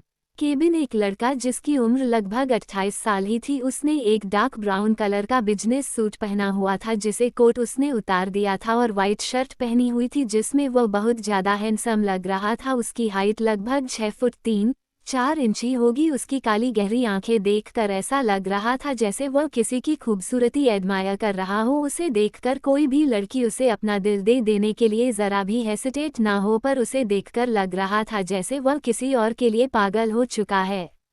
उसके सीरियस एक्सप्रेशन उसके खूबसूरत चेहरे को और अट्रैक्टिव बना रहे थे। वो बिना किसी भाव के बोला, क्या हुआ? युग कौन थी वह लड़की? उसकी कोई इन्फॉर्मेशन? युग जो उसका असिस्टेंट था वह थोड़ा सरप्राइज होकर बोला, हैरानी की बात है सर, कोई मामूली लड़की, उसकी इन्फॉर्मेशन हाइड की गई है, उसके बारे में पता लगाना ऑलमोस्ट इम्पॉसिबल है। हमने बहुत कोशिश की पर अभी भी पता नहीं चल रहा है कि वह कौन है। वो लड़का एक तिरछी मुस्कान के साथ बोला, वो लड़की मामूली कैसे हो सकती है युग? उसे मैंने सूरज दीवान ने पसंद किया है तो फिर वह मामूली कैसे हो सकती है? जरूर कोई तो बात है, उसके पीछे किसी बहुत बड़े इंसान का हाथ है। जो भी हो मुझे वह लड़की चाहिए, दैट्स इट। तुम्हारे पास 2 दिन है मुझे उस लड़की की इन्फॉर्मेशन लाकर दो, अदरवाइज अपने ट्रांसफ़र की तैयारी कर लेना। सूरज की कड़क आवाज सुनकर युग कांप गया था। वह यस बॉस कहकर केबिन से बाहर चला जाता है। सूरज अपने ऑफिस के 40वीं मंजिल में अपने केबिन में खड़ा था और वो खिड़की से बाहर फैले काले अंधेरे को देख रहा था। उसके चेहरे पर कोई भाव नहीं थे। वह अपनी आंखें बंद करके बोला, कौन हो तुम? तुम्हारी एक झलक ने सूरज दीवान को दीवाना बना दिया है। ऐसा कैसे हो सकता है कि एक लड़की की तरफ में सूरज दीवान इतनी बुरी तरह से अट्रैक्ट हो सकता हूँ? जो भी हो मुझे नहीं पता, पर तुम कौन हो यह मैं बहुत जल्द जान लूंगा और तुम्हें अपने पास ले आऊंगा। Little heart. वो कुछ सोचने लगता है। फ्लैशबैक। जब ख्वाहिश को कृष्ण का कॉल आया था ऑफिस में, तब कृष्ण ने उससे कहा था कि वो ख्वाहिश के अपार्टमेंट पर है पर वहां पर ताला है, तो ख्वाहिश कहाँ है? ख्वाहिशों उसे वही रोकने का बोलकर जल्दी से वहां पर जाने के लिए निकल जाती है। ख्वाहिश टैक्सी में बैठ चुकी थी। अपार्टमेंट के कुछ ही दूरी पर ख्वाहिश की टैक्सी एक कार से टकरा जाती है। टैक्सी से एकदम से रुक गई थी ख्वाहिश और टैक्सी ड्राइवर को दोनों को ही चोट नहीं आई थी, पर टैक्सी आगे से एक हेडलाइट टूट गई थी। ख्वाहिश और वह दोनों बाहर निकलते हैं। सामने की कार से एक लड़का बाहर निकलता है। वो लड़का उस ड्राइवर को घूरते हुए बोला, गाड़ी चलाना नहीं आता क्या? हमारे सर की इतनी महंगी कार खराब कर दी। ख्वाहिश उसे घूरते हुए बोली, क्या तुम्हें दिख नहीं रहा? तुम्हारी महंगी कार से ज्यादा इनकी टैक्सी खराब हो गई है। बेवकूफ। कार में बैठा सूरज जब इतनी प्यारी आवाज सुनता है तो अपने लैपटॉप से सिर निकालकर बाहर की तरफ देखता है तो उसे ख्वाहिश ठीक से दिख नहीं रही थी। ख्वाहिश के बाल उसके चेहरे पर आ रहे थे। वो देखता है कि युग का झगड़ा होने वाला है तो वह अपनी कार से निकालकर बाहर आ जाता है। तभी ही ख्वाहिश अपने बाल अपने चेहरे से हटाती है। वो युग को डांट रही थी और युग बेचारा अपना सर झुकाए खड़ा उसे सुन रहा था। सूरज की नज़र जैसे ख्वाहिश के ऊपर गई वैसे थम ही चुकी थी। वह बिना किसी भाव के ख्वाहिश को देख रहा था। वह उसकी खूबसूरती में जैसे खो चुका था। वह एक टक उसको देखे जा रहा था।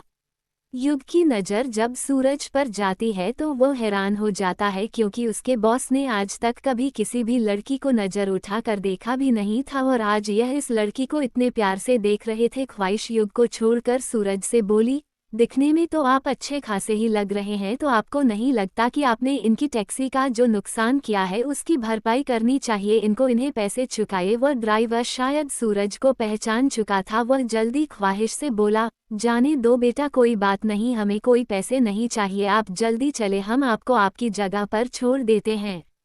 ख्वाहिश बोली, अरे ऐसे कैसे? नहीं चाचा आप रुके, हम आपको आपके पैसे दिलाते हैं। वो सूरज से फिर से बोली, क्या आपको सुनाई नहीं देता? हमने कहा इन्हें इनके पैसे दीजिए जिसका नुकसान आपने किया है। सूरज युग की तरफ देखता है तो युग जल्दी से सूरज की चेकबुक उसे दे देता है। सूरज चेक में 50 लाख की कीमत लिख काट उस ड्राइवर को दे देता है और बोला, 50 लाख है, तुम और भी टैक्सियां खरीद सकते हो। बोलते वक्त भी उसकी नज़र ठीक ख्वाहिश के ऊपर थी। ख्वाहिशों उसे अभी भी गुस्से से घूर रही थी। ख्वाहिश उससे बोली, यह क्या गिनवा रहे हो? 50 लाख रुपए दिए हैं तो कोई ज्यादा महान काम नहीं किया है।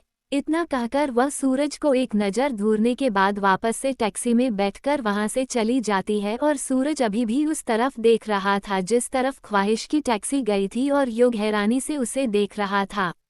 एपिसोड 35। तुम बहुत बुरी एक्टर हो स्वीटहार्ट। ख्वाहिश का रुद्राक्ष को इरिटेट करना। फ्लैशबैक एंड सूरज अपनी आंखें बंद करे ख्वाहिश की खूबसूरती को एडमायर कर रहा था। उसका ध्यान अपने फ़ोन की रिंग बजने की वजह से टूटता है। सूरज फ़ोन उठाकर कुछ देर कॉल करने वाले इंसान के नाम को देखता है, फिर कॉल रिसीव कर लेता है। सामने से एक भारी आवाज़ आती है, क्या तुम उससे मिले? सूरज एक हाथ अपनी जेब में डालकर बिना किसी भाव के बोला, नहीं अभी नहीं, उससे तो नहीं मिला, पर किसी और से जरूर मिला हूँ। सामने वाला इंसान बोला, कौन है वह जिसे तुम मिले थे? सूरज अपनी आंखें बंद करके बोला, थी कोई पता नहीं। सामने से रंजीत जी अपनी भारी आवाज में बोले, भूलो मत सूरज, मेरी बहन ने तुम्हारा और मेरी बच्ची का रिश्ता बचपन में ही तय कर दिया था। मैं ये बिल्कुल बर्दाश्त नहीं करूंगा कि तुम मेरी बेटी को धोखा दो। सूरज सार्कास्टिक वे में बोला, पहले अपनी बेटी को ढूंढ तो लो और मेरी मॉम के प्रॉमिस की वजह से मैं अब उस लड़की को चाहकर भी ढूंढ नहीं सकूंगा। पुरानी बातों को याद दिलाने की आपकी आदत अभी तक गई नहीं। रंजीत जी एक तिरछी मुस्कान के साथ बोले, दैट्स गुड फॉर यू। और जहाँ तक बात रही मेरी बेटी की तो वह बहुत जल्द मिल जाएगी, बस कुछ वक्त और फिर मैं उसे अपने पास ले आऊंगा। वह दोनों कुछ देर बातें करते हैं फिर कॉल रख देते हैं। कॉल रखने के बाद सूरज एक गहरी सांस लेकर बोला, तुम्हारा मिलना शायद सिर्फ बेवजह था लिटिल हॉट। आई होप कि तुम अब मुझे दोबारा कभी ना मिलो क्योंकि मैं अपनी मॉम के प्रॉमिस को तोड़ना नहीं चाहता। इतना कहकर वह फिर से अपना काम करने लगता है। दूसरी तरफ रौद्र मेंशन श्री घर में इंटर करता है। वह अपने ध्यान में था, उसके हाथ में एक फाइल थी और वह तेज रफ्तार से चलते हुए स्टडी रूम की तरफ जा रहा था। वह जोर से किसी के साथ टकरा जाता है और उसके साथ जो इंसान था वह धड़ाम की आवाज के साथ जमीन पर गिर जाता है। श्री बिना किसी भाव के मेरी को देख रहा था जो जमीन पर पड़ी हुई थी। मेरी अपनी कमर सहलाकर बोली, मार डाला जालिम इंसान, क्या तुम देखकर नहीं चल सकते? बुलडोजर जैसा शरीर लेकर बुलेट ट्रेन की रफ्तार से चल रहे हो। क्या तुम्हें किसी ने यह नहीं कहा कि तुम्हारे साथ टकराकर कोई भी इंसान मर सकता है? श्री उसे इग्नोर करके जाने लगता है तो मेरी जल्दी से खड़ी होकर श्री को पीछे से गले लगा लेती है और धीरे धीरे उसके सीने को सहला कर बोले, मुझे तुम्हारा यह एटीट्यूड ही बहुत पसंद आता है। तुम्हें पता है मुझे लग रहा है जैसे मुझे तुमसे प्यार हो गया है। प्लीज मुझसे शादी कर लो, मैं तुम्हारे बच्चों की माँ बनकर तुम्हें और परेशान करना चाहती हूँ। श्री उसे खुद से दूर करके उसकी तरफ घूमकर उसकी कमर में हाथ डाल देता है और उसके सीने को बिल्कुल अपने सीने से सटाकर उसके कान पर अपनी गर्म सांसें छोड़ते हुए बोला, परेशान तो तुम मुझे वैसे भी करती हो और बच्चे पैदा करने के लिए शादी की क्या जरूरत है? वह तो हम वैसे भी कर सकते हैं। इतना कहकर वह मेरी के होठों पर किस करने के लिए आगे बढ़ता है तो मेरी जल्दी से उसे धक्का देकर उसे धूरते हुए बोली, बुलडोजर कहीं के, शादी के बिना मुझे माँ बनाना चाहते हो? तुम्हारी तो मैं ऐसी की तैसी ना कर दूं। बड़े आए बदतमीज, बॉस को आने दो, अभी तुम्हारी फरियाद लगाती हूँ, पिछवाड़े पर 2 गोलियां मारेंगे ना तब जाकर तुम्हें अक्ल आएगी। श्री को उसकी बातों से कोई फर्क नहीं पड़ रहा था। उसने बस इस बात पर गौर किया कि रुद्राक्ष वहां पर नहीं है। श्री अपनी आंखें छोटी करके बोला, क्या कहा तुमने? बॉस अभी तक घर नहीं आए। मेरी उसे देखकर मुंह बिगड़ती है और उसके सवाल का जवाब दिए बिना ही वहां से चले जाते हैं। श्री अपने हाथों की मुट्ठियां कसते हुए बोला, ये बदतमीज लड़की, इसे इतनी भी तमीज नहीं है कि अगर कोई कुछ पूछ रहा है तो उसका जवाब दे देना चाहे, पर नहीं, इसे तो बस एटीट्यूड ही दिखाना है। बढ़िया शादी करने वाली शक्ल देखी है अपनी, जो मैं श्रीकांत प्रत्यूष उससे शादी करूंगा। कुछ भी इतना कहकर श्री फाइल स्टडी रूम में रखकर रौद्र मेंशन के पीछे बने हुए अपने घर में चला जाता है, जहां पर सर्वेंट्स क्वार्टर थे, जिसमें श्री का घर 3 मंजिल का और काफी बड़ा था। रात के करीब 1 बजे रुद्राक्ष घर आता है। वह अपने पूरे घर में अपनी चिल जैसी नजरें घुमाकर अपने रूम की तरफ चला जाता है। वह अपने रूम में जाकर देखता है तो रूम की लाइट्स पूरी तरह से ऑफ थे, बस खिड़की से चांद की रोशनी आ रही थी और हल्की सी चांद की रोशनी में ख्वाहिश का चांद सा चमकता चेहरा और खूबसूरत लग रहा था। रुद्राक्ष की नज़र ख्वाहिश के बाजू में जाती है जहाँ पर कोई सो रहा था। ये देखकर उसकी आंखें गुस्से से भर जाती है। वह लाइट्स ऑन करके अपने कदम उस इंसान की तरफ बढ़ा देता है और एक झटके से उसका हाथ पकड़ के खड़ा कर देता है। ये कृष्णा थी जो काफी नींद में थी। उसकी डर से एक चीख निकल गई थी। रुद्राक्ष कृष्ण को देखकर थोड़ा नॉर्मल होता है और उसे वापस से बेड पर बिठाकर बोला, मुझे लगा कोई और है, डोंट माइंड। ख्वाहिश उसे घूरते हुए बोली, अरे क्या डोंट माइंड? एक तो उसकी नींद खराब कर दी, ऊपर से हम दोनों बहनों को डरा दिया और कह रहे हैं डोंट माइंड। आपकी हिम्मत कैसे हुई हमारी बहन को इस तरह से जगाने की? अगर उसका हाथ टूटकर गिर जाता तो क्या आप दूसरा हाथ लगा देते? रुद्राक्ष उसकी सारी बातों को इग्नोर करके ख्वाहिश को घूरते हुए बोला, ये लड़की हमारे रूम में क्या कर रही है? ख्वाहिश अपनी आंखें छोटी करके उसे घूरते हुए बोली, पहली बात तो कृष्ण कोई ये लड़की नहीं है और ये हमारा रूम नहीं है, ये सिर्फ हमारा यानी कि ख्वाहिश गुप्ता का रूम है। जब से हम यहाँ आए हैं तब से हम इसी रूम में रह रहे हैं। अगर आपको कोई दिक्कत है तो आप जाए दूसरे रूम में सो जाए, हमें इरिटेट मत करिए। वैसे भी हमारा मूड काफ़ी ख़राब है और हमें रोना भी आ रहा है। रुद्राक्ष एक गहरी सांस लेकर अपनी मुठिया कसकर बंद कर देता है और ख्वाहिश से अपनी सर्द आवाज में बोला, अपनी बहन से कहो दूसरे रूम में चली जाए, ये हमारा रूम है और मैं तुम्हारे साथ ही सोऊंगा। वैसे भी मैं काफी थक गया हूँ और मेरा मूड बिल्कुल ठीक नहीं है। तुम्हारा मूड स्विंग से भी ज्यादा मेरा गुस्सा खराब है, पता है ना स्वीटहार्ट। अगर आज रात को कोई तमाशा नहीं चाहती तो अपनी बहन को बाजू वाले रूम में सुला दो। ख्वाहिश जैसे ही रुद्राक्ष को सुनाने वाली थी, कृष्णा जल्दी से उन दोनों को रोकते हुए बोली, प्लीज अरे आप दोनों लड़ाई मत करिए प्लीज, हमारी वजह से इसमें क्या बड़ी बात है, हम दूसरे के रूम में सो जाएंगे, आप यहाँ सो जाए। ख्वाहिश उसे रोककर बोली, अरे नहीं तुम क्यों जाओगी, अगर कोई इस रूम से बाहर जाएगा तो ये जाएंगे, तुम कहीं नहीं जाओगे, आप यहाँ से जाए। वो रुद्राक्ष से बोली। रुद्राक्ष उसके हाथ को पकड़कर अपने पास खींचकर धीरे से बोला, मुझे गुस्सा मत दिलाओ स्वीटहार्ट, मेरा मूड सच में बहुत खराब है, कहीं मैं गुस्से में तुम्हारी बहन को उठाकर ऊपरी मंजिल से नीचे ना फेंक दूं। ख्वाहिश रुद्राक्ष की तरफ देखती हैं जो काफी सीरियस लग रहा था। वह अपने गले में आया हुआ सलाइवा निगलती है और कृष्ण को बाजू वाले रूम में भेज देती है।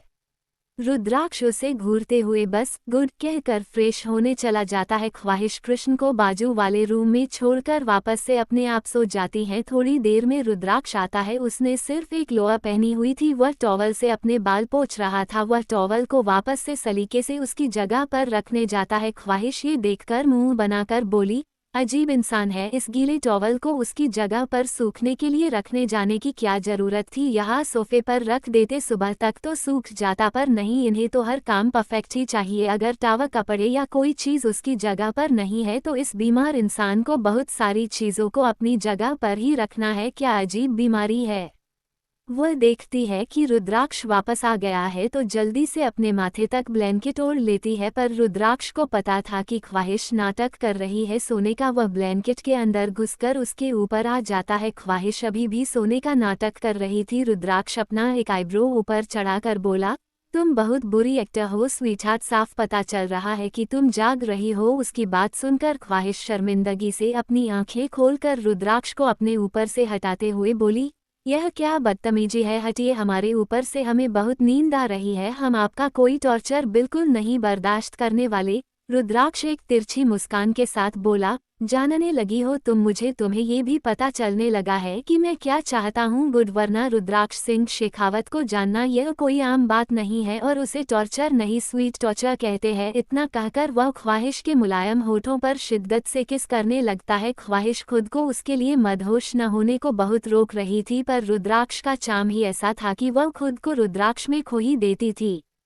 कुछ देर बाद रुद्राक्ष ख्वाहिश से दूर होकर उसके माथे पर किस करके उसे अपनी बाहों में भरकर सो जाता है।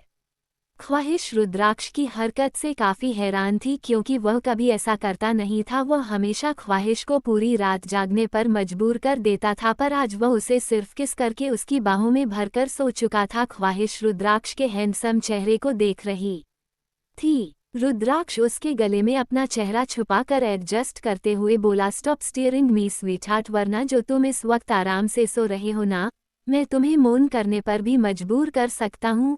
उसकी बात सुनकर ख्वाहिश को अपने शरीर में गूसबम्स महसूस हो गए थे। वह जल्दी से अपनी आंखें बंद कर लेती है और रुद्राक्ष के सीने में अपना चेहरा छुपाकर सो जाती है। अगली सुबह ख्वाहिश नीचे थी, कृष्ण के साथ बातें कर रही थी और अपने तीनों के लिए ब्रेकफास्ट बना रही थी। क्योंकि मेरी ट्रेनिंग के लिए बाहर गई थी, कुछ वक्त के लिए रुद्राक्ष ने ही भेजा था। रुद्राक्ष स्टडी रूम में बैठा वह फाइल पढ़ रहा था जो कल रात श्री ने उसके केबिन में रखी हुई थी। रुद्राक्ष के गुलाबी होठों के बीच वो सिगरेट दबी हुई थी जिसके वह कश लिए जा रहा था और गहरी नजरों से उस फाइल को पढ़ता जा रहा था। वह उस फाइल को वहीं छोड़कर खड़ा होकर खिड़की के पास आ जाता है और उस सिगरेट के गहरे काश लेने लगता है। उसके चेहरे पर कोई भाव नहीं थे, पर उसके दिमाग में जरूर कुछ चल रहा था, पर क्या ये जानना बेहद मुश्किल था। वो उस सिगरेट को एशट्रे में बूझकर वहां से अपने रूम में चला जाता है। दूसरी तरफ ख्वाहिश डाइनिंग टेबल पर नाश्ता लगाकर बोली, छोटी तुम यहाँ बैठो, हम उनको बुलाकर आते हैं। ख्वाहिश कृष्णा बस अपना सर हमें हिला देती है। ख्वाहिश वहाँ से अपने रूम में चली जाती है। वह रूम में देखती है तो कोई नहीं था। वह जैसे ही पीछे मुड़ती है अपने पीछे रुद्राक्ष को पाती है। वो डर से कुछ कदम पीछे हो गई थी और जैसे ही लड़खड़ा कर गिरने वाली थी, रुद्राक्ष उसकी कमर पर हाथ डालकर उसे गिरने से बचा लेता है और बिना किसी वार्निंग के ख्वाहिश के होठों पर एग्रेसिवली किस करने लगता है, जैसे अपना गुस्सा उसके होठों पर उतार रहा हो।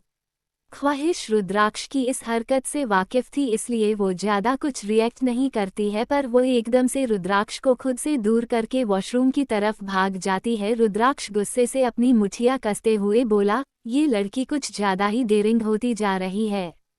वह जैसे ही अंदर जाता है और अंदर का नजारा देखा है, उसकी आंखों में एक डर और परेशानी साफ नजर आ रही थी। वह जल्दी से अपने कदम ख्वाहिश की तरफ बढ़ा देता है। एपिसोड 36 रुद्राक्ष का गुस्सा। ख्वाहिश पर रुद्राक्ष और सपना जी की मुलाकात।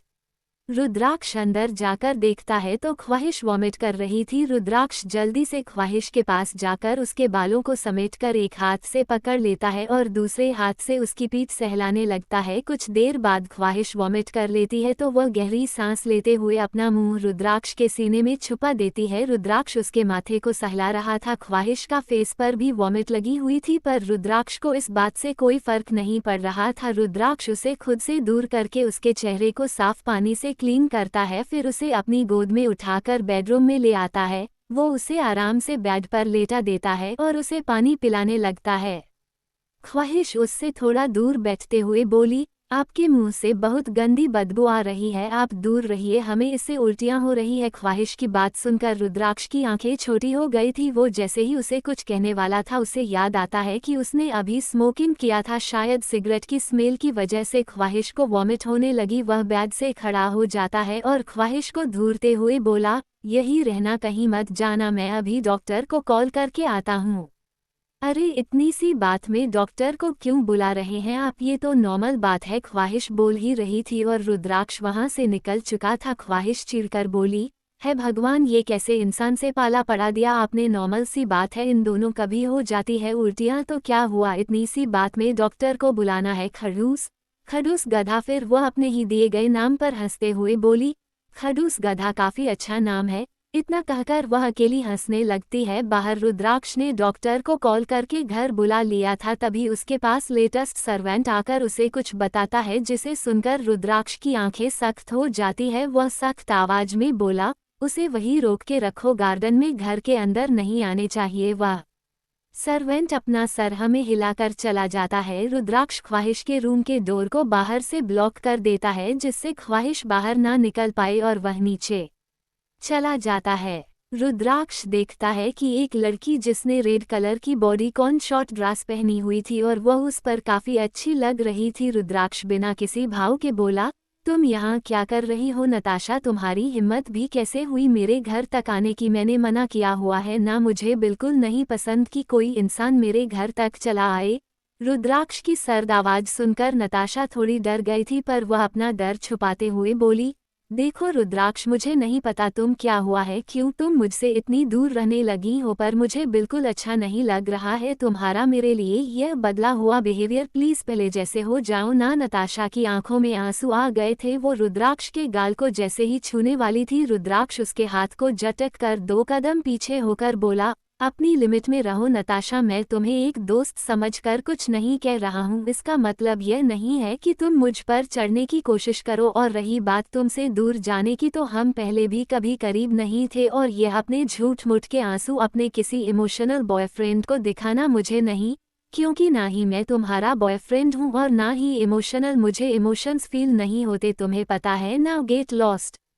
नताशा वहां से नहीं जा रही थी। उसकी नज़र रुद्राक्ष के शर्ट पर लगी वॉमिट पर जाती है। वो उसे देखकर बोली, यह क्या है रुद्राक्ष, ये क्या लगा है तुम्हारे शर्ट पर। रुद्राक्ष देखता है तो उसके सीने पर थोड़ी वॉमिट लगी हुई थी। वह अपनी जेब से रुमाल निकालकर उसको साफ करके एक नज़र नताशा को घूर कर वहां से जाने लगता है, तो नताशा भी अपने कदम उसके पीछे बढ़ा देती है और रुद्राक्ष को पीछे से गले लगा कर बोली, प्लीज रुद्राक्ष, मेरे साथ ऐसा बिहेव मत करो, मुझे अच्छा नहीं लगता। रुद्राक्ष उसे खुद से दूर करके दूर धक्का दे देता है और गार्ड्स से बोला, इस लड़की को बाहर उठाकर बाहर फेंक दो और आगे से कभी यह घर के आसपास भी दिखे तो जान से मार देना। इतना कहकर रुद्राक्ष अंदर चला जाता है। नताशा चीखती रहती है पर वो गार्ड उसे ले जाकर बाहर कर देता है। नताशा घर से बाहर खड़ी थी, वो बड़ा सा डोर उसके मुंह पर बंद कर दिया गया था। नताशा की नज़र खिड़की पर जाती है जहां पर ख्वाहिश अपनी आंखें छोटी करे ये सारी चीज देख रही थी। नताशा को ख्वाहिश का चेहरा साफ दिख नहीं रहा था पर उसे पता चल गया था कि यह वही मॉल वाली लड़की है। ख्वाहिश जब देखती है कि नताशा उसे ही देख रही थी तो वह जल्दी से पर्दे लगाकर वापस रूम में आ जाती है। नताशा अपनी मुठिया कसते हुए बोली, तुम्हारी इतनी हिम्मत कि तुम रुद्राक्ष के कमरे तक भी पहुंच गई और मुझे वह अपने घर के अंदर भी नहीं आने दे रहा है। कुछ ना कुछ करके तुम्हें रुद्राक्ष की जिंदगी से निकलना ही होगा वरना रुद्राक्ष मुझसे हमेशा के लिए दूर हो जाएगा। वो कुछ देर उस कमरे को घूरने के बाद अपनी कार लेकर वहां से निकल जाती है। थोड़ी ही देर में वहां पर डॉक्टर आती है। वो ख्वाहिश का चेकअप कर रही थी और ख्वाहिश बिना किसी भाव के बैठी हुई थी और रुद्राक्ष डॉक्टर को घूर रहा था। वह डॉक्टर रुद्राक्ष को देखकर एक झूठी मुस्कुराहट के साथ बोली, कोई बात नहीं है मिस्टर शेखावत, मैम को शायद किसी खाने की स्मेल या बैड स्मेल की वजह से वॉमिट हो गया है। ये नॉर्मल बात है, प्रेगनेंसी में कुछ वक्त तक होता है, आप फिक्र मत करिए और अगर उल्टियां बंद ना हो तो मैं ये दवाई दे रही हूँ, यह उन्हें दे देना। वो डॉक्टर खड़ी हो जाती है। रुद्राक्ष बिना किसी भाव के बोला, मैंने सुना है आप लंदन जाने के बारे में सोच रही है मैसेज जायसवाल। रुद्राक्ष की बात सुनकर जैसे ही डॉक्टर को हार्ट अटैक ही आने वाला था वह डरते हुए रुद्राक्ष की तरफ देखकर बोले, यस मिस्टर शेखावत, क्योंकि मेरे बेटे की पढ़ाई अब वहीं से होनी है तो हॉस्टल में रहने से अच्छा है कि हम उसके साथ वही शिफ्ट हो जाए। रुद्राक्ष सर्द आवाज में बोला, सोचना भी मत मिसेस जायसवाल कि आप मेरी वाइफ की डिलीवरी के पहले कहीं भी जा सकती है। अगर आप नहीं चाहती कि मैं आपको और आपके परिवार को नज़र कैद कर दूं तो जैसे रहते हो वैसे रहो। एक बार मेरी वाइफ की डिलीवरी आराम से हो जाए फिर तुम चाहे मर भी जाओ, मुझे कोई फर्क नहीं पड़ता, अब आप जा सकती है। वो डॉक्टर यस सर कहकर जल्दी से वहां से निकल जाती है। ख्वाहिश रुद्राक्ष को घूरते हुए बोली, यह क्या तमीज है किसी से बात करने की? अरे भाई, अगर उनका बेटा अकेला लंदन नहीं जा पा रहा है तो आप क्यों उन्हें यहीं रखना चाहते हैं? और भी तो डॉक्टर है ना, किसी को भी अपॉइंट कर लो। रुद्राक्ष ख्वाहिश के पास बैठकर उसे ऑरेंज जूस पिलाते हुए बोला, क्योंकि मैसेज संजय सवाल वर्ल्ड की बेस्ट गायनेकोलॉजिस्ट है, उनके हाथ से कभी भी कोई केस फेल नहीं हुआ और ना ही कभी माँ और बच्चे को कोई तकलीफ होती है, इसलिए मैं कोई रिस्क नहीं लेना चाहता, ना तुम्हारे लिए और ना हमारे बच्चे के लिए। ख्वाहिश रुद्राक्ष की आंखों में देख रही थी जहाँ पर कुछ भाव थे, क्या वह उसे समझ नहीं आ रहा था? वह दोनों बिना पलके झपकाए एक दूसरे की आंखों में देख रहे थे। रुद्राक्ष अपना आई कांटेक्ट मेंटेन रखते हुए धीरे से आगे बढ़कर ख्वाहिश के होठों पर जो ऑरेंज जूस की बूंदें थी उसे अपने होठों से सक कर लेता है। रुद्राक्ष की हरकत से ख्वाहिश की धड़कनें बेहद तेज हो चुकी थी, उसे एक अनजाना एहसास हो रहा था जिसे वह समझ नहीं पा रही थी। रुद्राक्ष ख्वाहिश को किस करने लगता है और उसकी सॉफ्ट किस धीरे धीरे में पैशनेट किस में बदल जाती है। करीब 20 मिनट बाद रुद्राक्ष ख्वाहिश से दूर होता है और उसे आराम करने का कहकर उसके माथे पर किस करके जाने लगता है। ख्वाहिश अपने आप से बोली, क्या करूं, कैसे रोकूं? वह बोली, आइडिया, प्यार से बुलाती है, मन ही जाएंगे। रुद्राक्ष वहां से बाहर निकलने वाला था। ख्वाहिश अपनी प्यारी सी आवाज में बोली, रुद्राक्ष सुनिए। ख्वाहिश के मुंह से पहली बार अपने लिए इतने प्यार भरे बोल सुनकर रुद्राक्ष के दिल की धड़कन तेज हो चुकी थी। वह अपना सर झटक कर ख्वाहिश को घूरते हुए बोला, क्या चाहिए तुम्हें जो आज इतनी मियाँ मिट्ठू बन रही हो? ख्वाहिश झूठी हंसी हंसते हुए बोली, है हम कोई मियाँ मिट्टी थोड़ी ही है, वो तो तोता होता है, हम तो इंसान हैं। हम तो बस इतना कहना चाह रहे हैं कि हम कॉलेज कब जा रहे हैं? प्लीज़, हमें कॉलेज जाना है। कृष्णा अभी कॉलेज जाएगी हमारे साथ, हमें भी पढ़ना है। आखिरी बातें उसने बहुत तेजी से कही थी, काफ़ी स्पीड में। रुद्राक्ष कुछ पल उसे घूरने के बाद वहां से चला जाता है। ख्वाहिश बुरा सा मुंह बनाकर अपनी आंखें बंद कर लेती है और रुद्राक्ष को कोसते हुए उसे नींद आ जाती है। रात का वक्त, रात के करीब 10 बजे बज रहे थे। रुद्राक्ष घर जा रहा था पर बीच में उसकी बच्ची का ऑर्डर आया कि उसे एक ब्लैक फॉरेस्ट केक खानी है, जिसकी वजह से रुद्राक्ष को ड्राइवर को कहकर एक बड़ी सी बेकरी के सामने रुकवानी पड़ी। रुद्राक्ष हमेशा सारी चीज़ लेने ड्राइवर या गार्ड को ही भेजता था पर यह चीज़ ख्वाहिश के लिए थी, इसलिए वह खुद पहली बार बेकरी पर जाकर कुछ लेने गया था। उसका पार्सल आ जाता है। वह जैसे ही लेकर पीछे मुड़ता है वो एक औरत से टकरा जाता है। उस औरत के हाथ में एक केक था जो अभी पैक करना बाकी था। वह जैसे ही नीचे गिरने वाला था, रुद्राक्ष फुर्ती से अपने लंबे हाथ को आगे करके उसके केक को अपने हाथ में ले लेता है, जिससे वह केक गिरता नहीं है और ना ही खराब हुआ था। रुद्राक्ष उसके को उस औरत को देखकर बिना उसे देखे आगे की तरफ जाने लगता है तो वह औरत उसके हाथ को पकड़कर अपनी रुंधी हुई आवाज में बोली, रुद्र।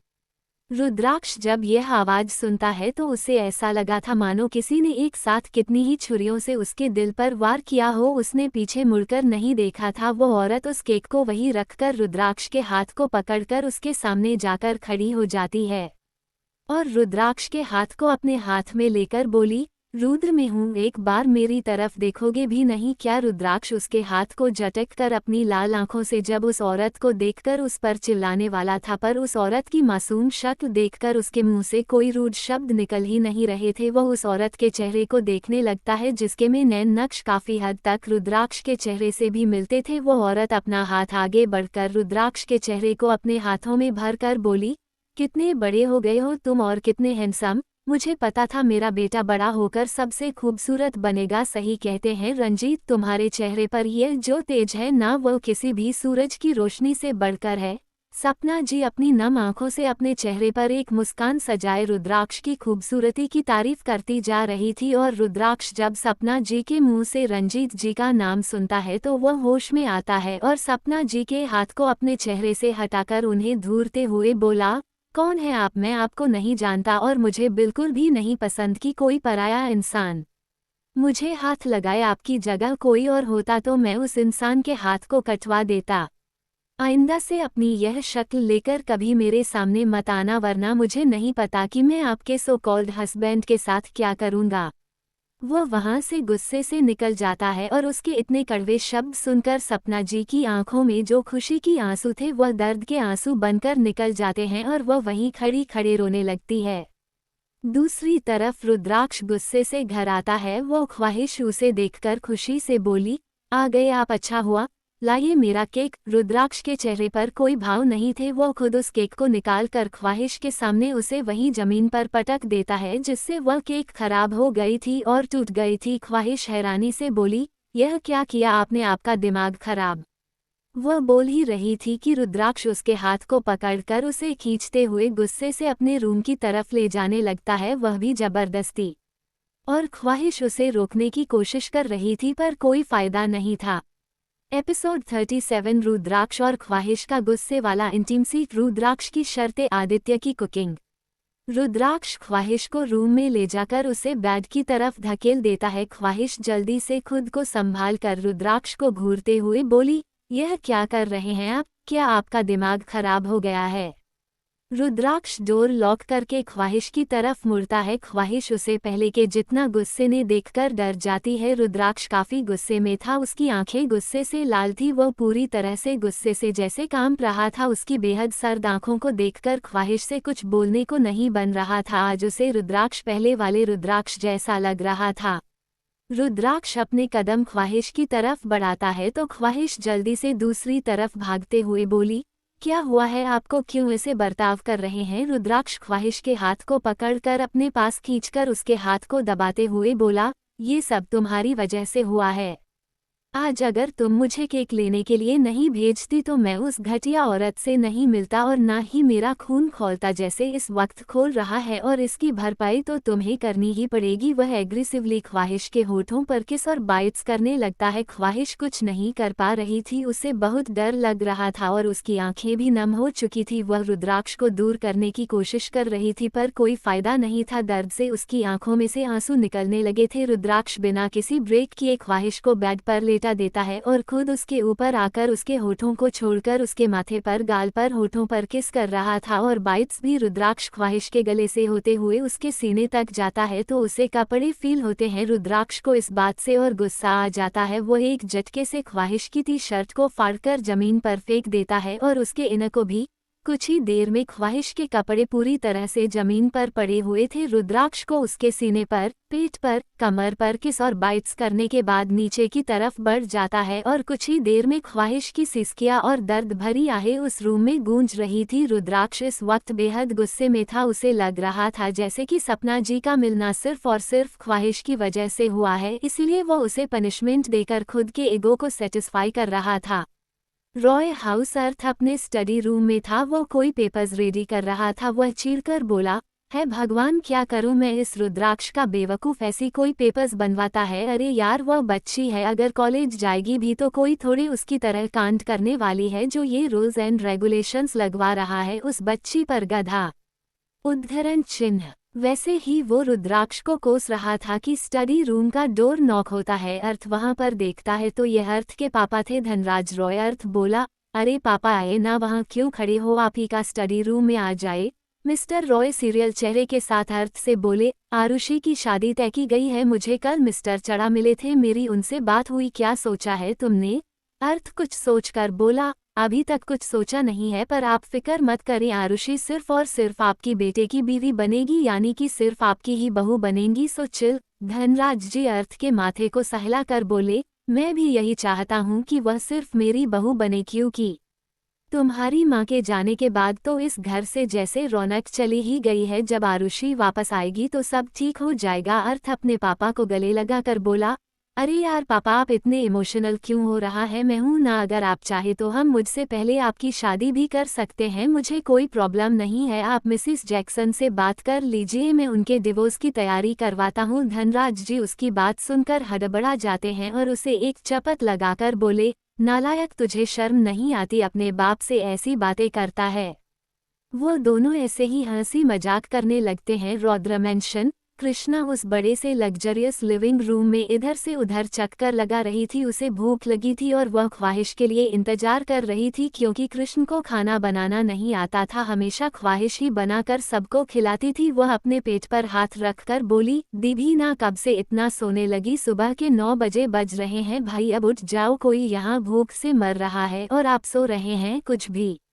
तभी उसे अपने पीछे किसी के कदमों की आहट सुनाई देती है। इस वक्त घर में कोई नहीं था, सिर्फ कृष्णा, रुद्राक्ष और ख्वाहिश के अलावा। कृष्णा थोड़ी डर गई थी। वह अपने सामने रखा हुआ बड़ा सा लकड़ी का शो पीस उठा लेती है और सीधा उस पीछे से आ रहे हैं इंसान के ऊपर फेंक देती है। वो शो पीस उस इंसान को बहुत जोर से अपने पैर पर लगा था। वह वही अपना पैर पकड़कर चिल्लाने लगता है, ये कोई और नहीं आदित्य था। उसे लगा था कि यह ख्वाहिश है, वो उसे डराने के लिए आ रहा था, पर यहाँ पर उसकी ही हालत खराब हो गई। आदित्य और कृष्ण की नज़र एक दूसरे पर जाती है तो वह दोनों एक साथ बोले, तुम यहाँ क्या कर रहे हो। आदित्य उसे घूरते हुए बोला, 5 फुट 2 इंच तुम यहाँ क्या कर रही हो, यह मेरा घर है, मेरे भाई का, तो तुम मुझसे पूछने वाली कौन होती हो। कृष्णा उसे गुस्से से घूरते हुए बोली, तुम बदतमीज लड़के, तुम यहाँ क्या कर रहे हो, ये तुम्हारे भाई का घर, तुम्हारा घर कैसे हो गया, मैं तो यहाँ पर 2-3 दिन से हूँ, मैं तो तुम्हें कभी नहीं देखा, और यह मेरे दी और जीजू का घर है, समझे, इसलिए मैं यहाँ आ सकती हूँ। आदित्य जैसे ही उसे कुछ कहने वाला था वह बोला, दी और जीजू का घर, क्या तुम ख्वाहिश की बहन हो। कृष्ण प्राउडली अपना सर हमें हिलाकर बोली, हाँ मैं ख्वाहिश की बहन हूँ और रुद्राक्ष मेरे जीजू है। आदित्य उसे घूरते हुए बोला, और रुद्राक्ष सिंह शेखावत मेरा भाई है। कृष्ण उसे घूरते हुए बोली, तो मैं क्या करूं, एक तो भूख लग रही है और तुम्हारे जैसे बंदर ने आकर दिमाग ज्यादा खराब कर दिया। आदित्य कृष्ण को ऊपर से नीचे तक देखा है। उसने एक वाइट शॉर्ट ऊपर वाइट कलर का क्रॉप टॉप पहना हुआ था, जिसमें वह बहुत सुंदर लग रहे थे, और उसके शोल्डर लेंथ के बाल गीले थे जिसे उसने खुला छोड़ा था, जो उसे और सुंदर बना रहे थे। कृष्ण आदित्य को ऐसे अपने आप को घूरता पाकर बोली, ऐसे क्या घूर रहे हो, कभी किसी लड़की को नहीं देखा क्या। उसकी बात सुनकर आदित्य अपने होश में आता है और बोला, भाई कहाँ है और अभी तक नाश्ता नहीं बना क्या। अरे मैं तो स्पेशली अपनी भाभी के हाथ का नाश्ता करने आया था घर से आज, पता है तुम्हें मैं कितना जल्दी उठा हूँ। कृष्णा बोली, कितना। आदित्य उसे 8 उंगली दिखाते हुए बोला, 8 बजे, आज मैं 8 बजे उठा हूँ। उसकी बात सुनकर जैसे कृष्णा को चाकर आने वाला था, वह अपना सिर पकड़कर बोली, तुम्हें खाना बनाना आता है। आदित्य प्राउडली बोला, आता है, हाँ आता है, हम सभी भाइयों को आता है, मतलब हम दोनों भाई और सभी दोस्तों को आता है, क्योंकि किसी पर डिपेंड ना रहना पड़े ना, इसलिए भाई ने सिखाया था। कृष्ण उसके कॉलर को पकड़कर उसे खींचते हुए किचन की ओर ले जाते हुए बोली, अच्छा सा नाश्ता बनाओ जल्दी से, मुझे बहुत भूख लग रही है। अपनी भाभी के हाथ का नाश्ता बाद में खा लेना, पहले हमें और अपनी भाभी को अपने हाथ का नाश्ता खिलाओ, बड़ा एटिट्यूड दिखा रहे हो ना। आदित्य अपने शर्ट के कॉलर ऊंचे करते हुए बोला, चैलेंज एक्सेप्टेड, देखना अभी कितना अच्छा खाना बनाता हूँ।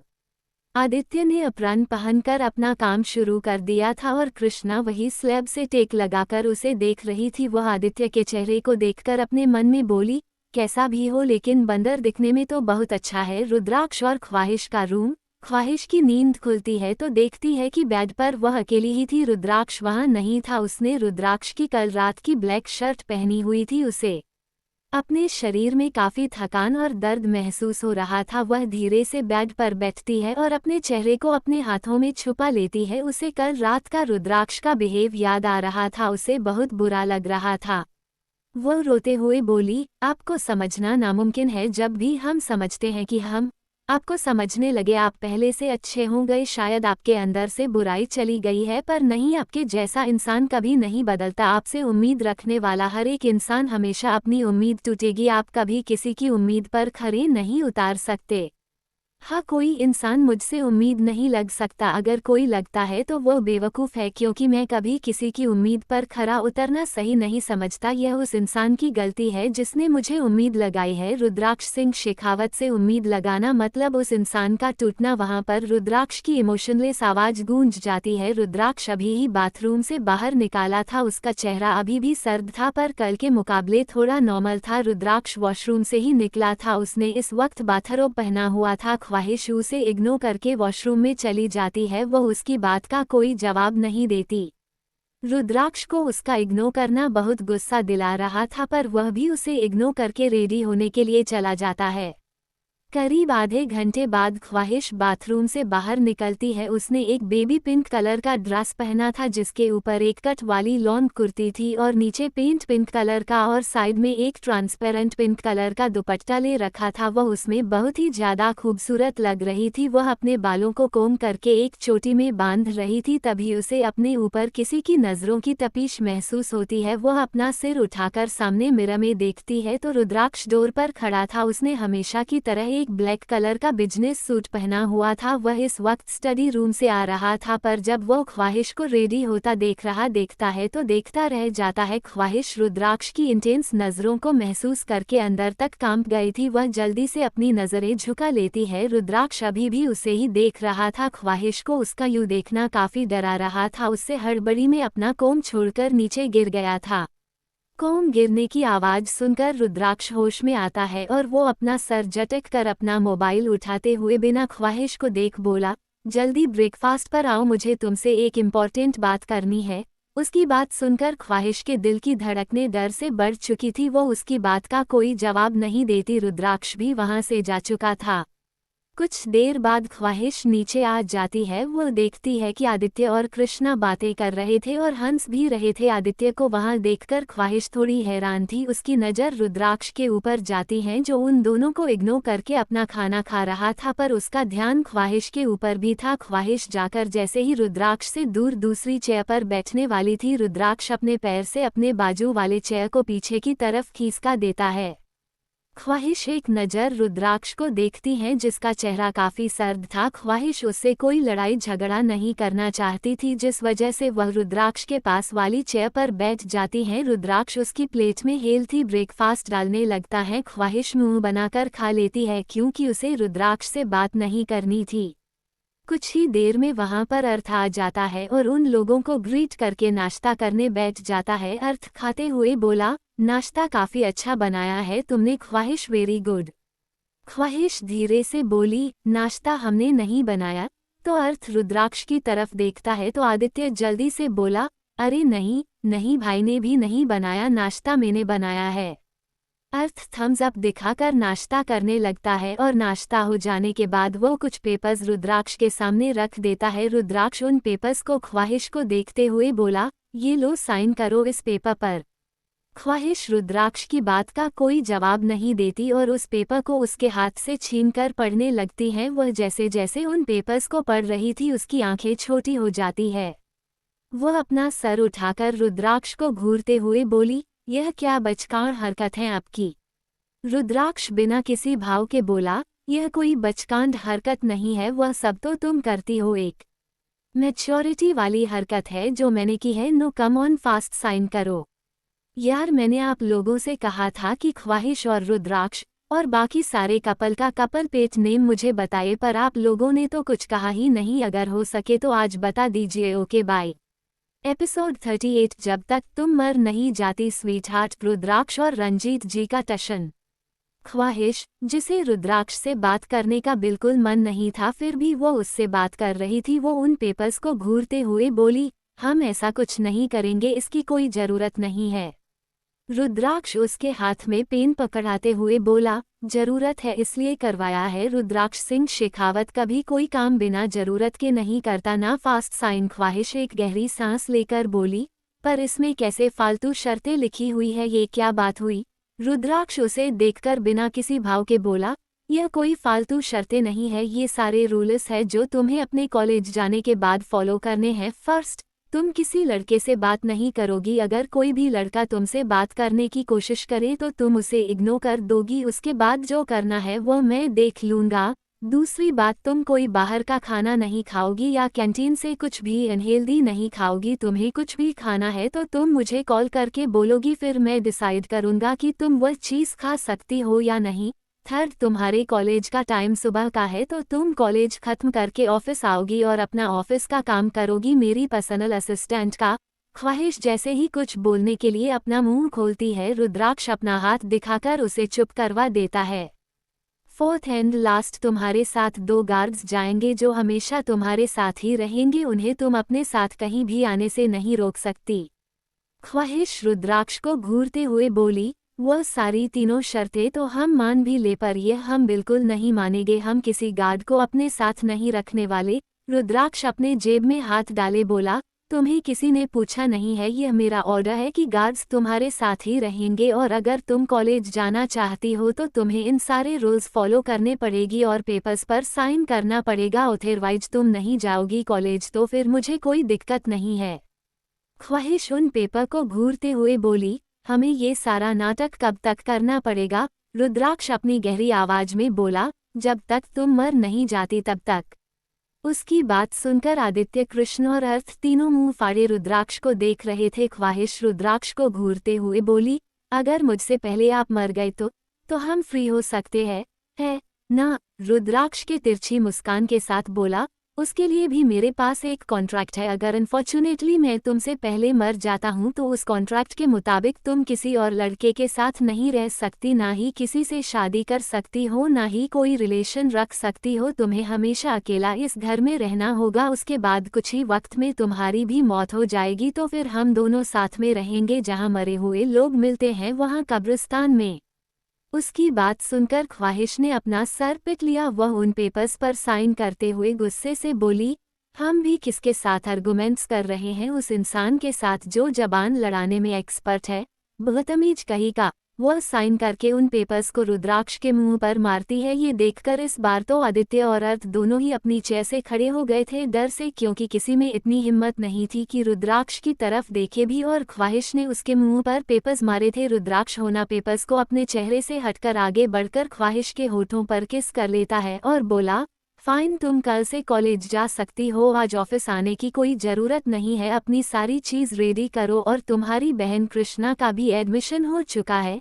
इतना कहकर ख्वाहिश के माथे पर किस करता है और अर्थ के कॉलर को पकड़कर खींचते हुए बाहर की तरफ ले जाने लगता है। ख्वाहिश अभी भी भूत बनी खड़ी थी। उसे बहुत शर्म आ रही थी कि रुद्राक्ष ने सबके सामने उसे किस कर लिया। वह बिना आदित्य और कृष्णा को देखे वहां से चली जाती है।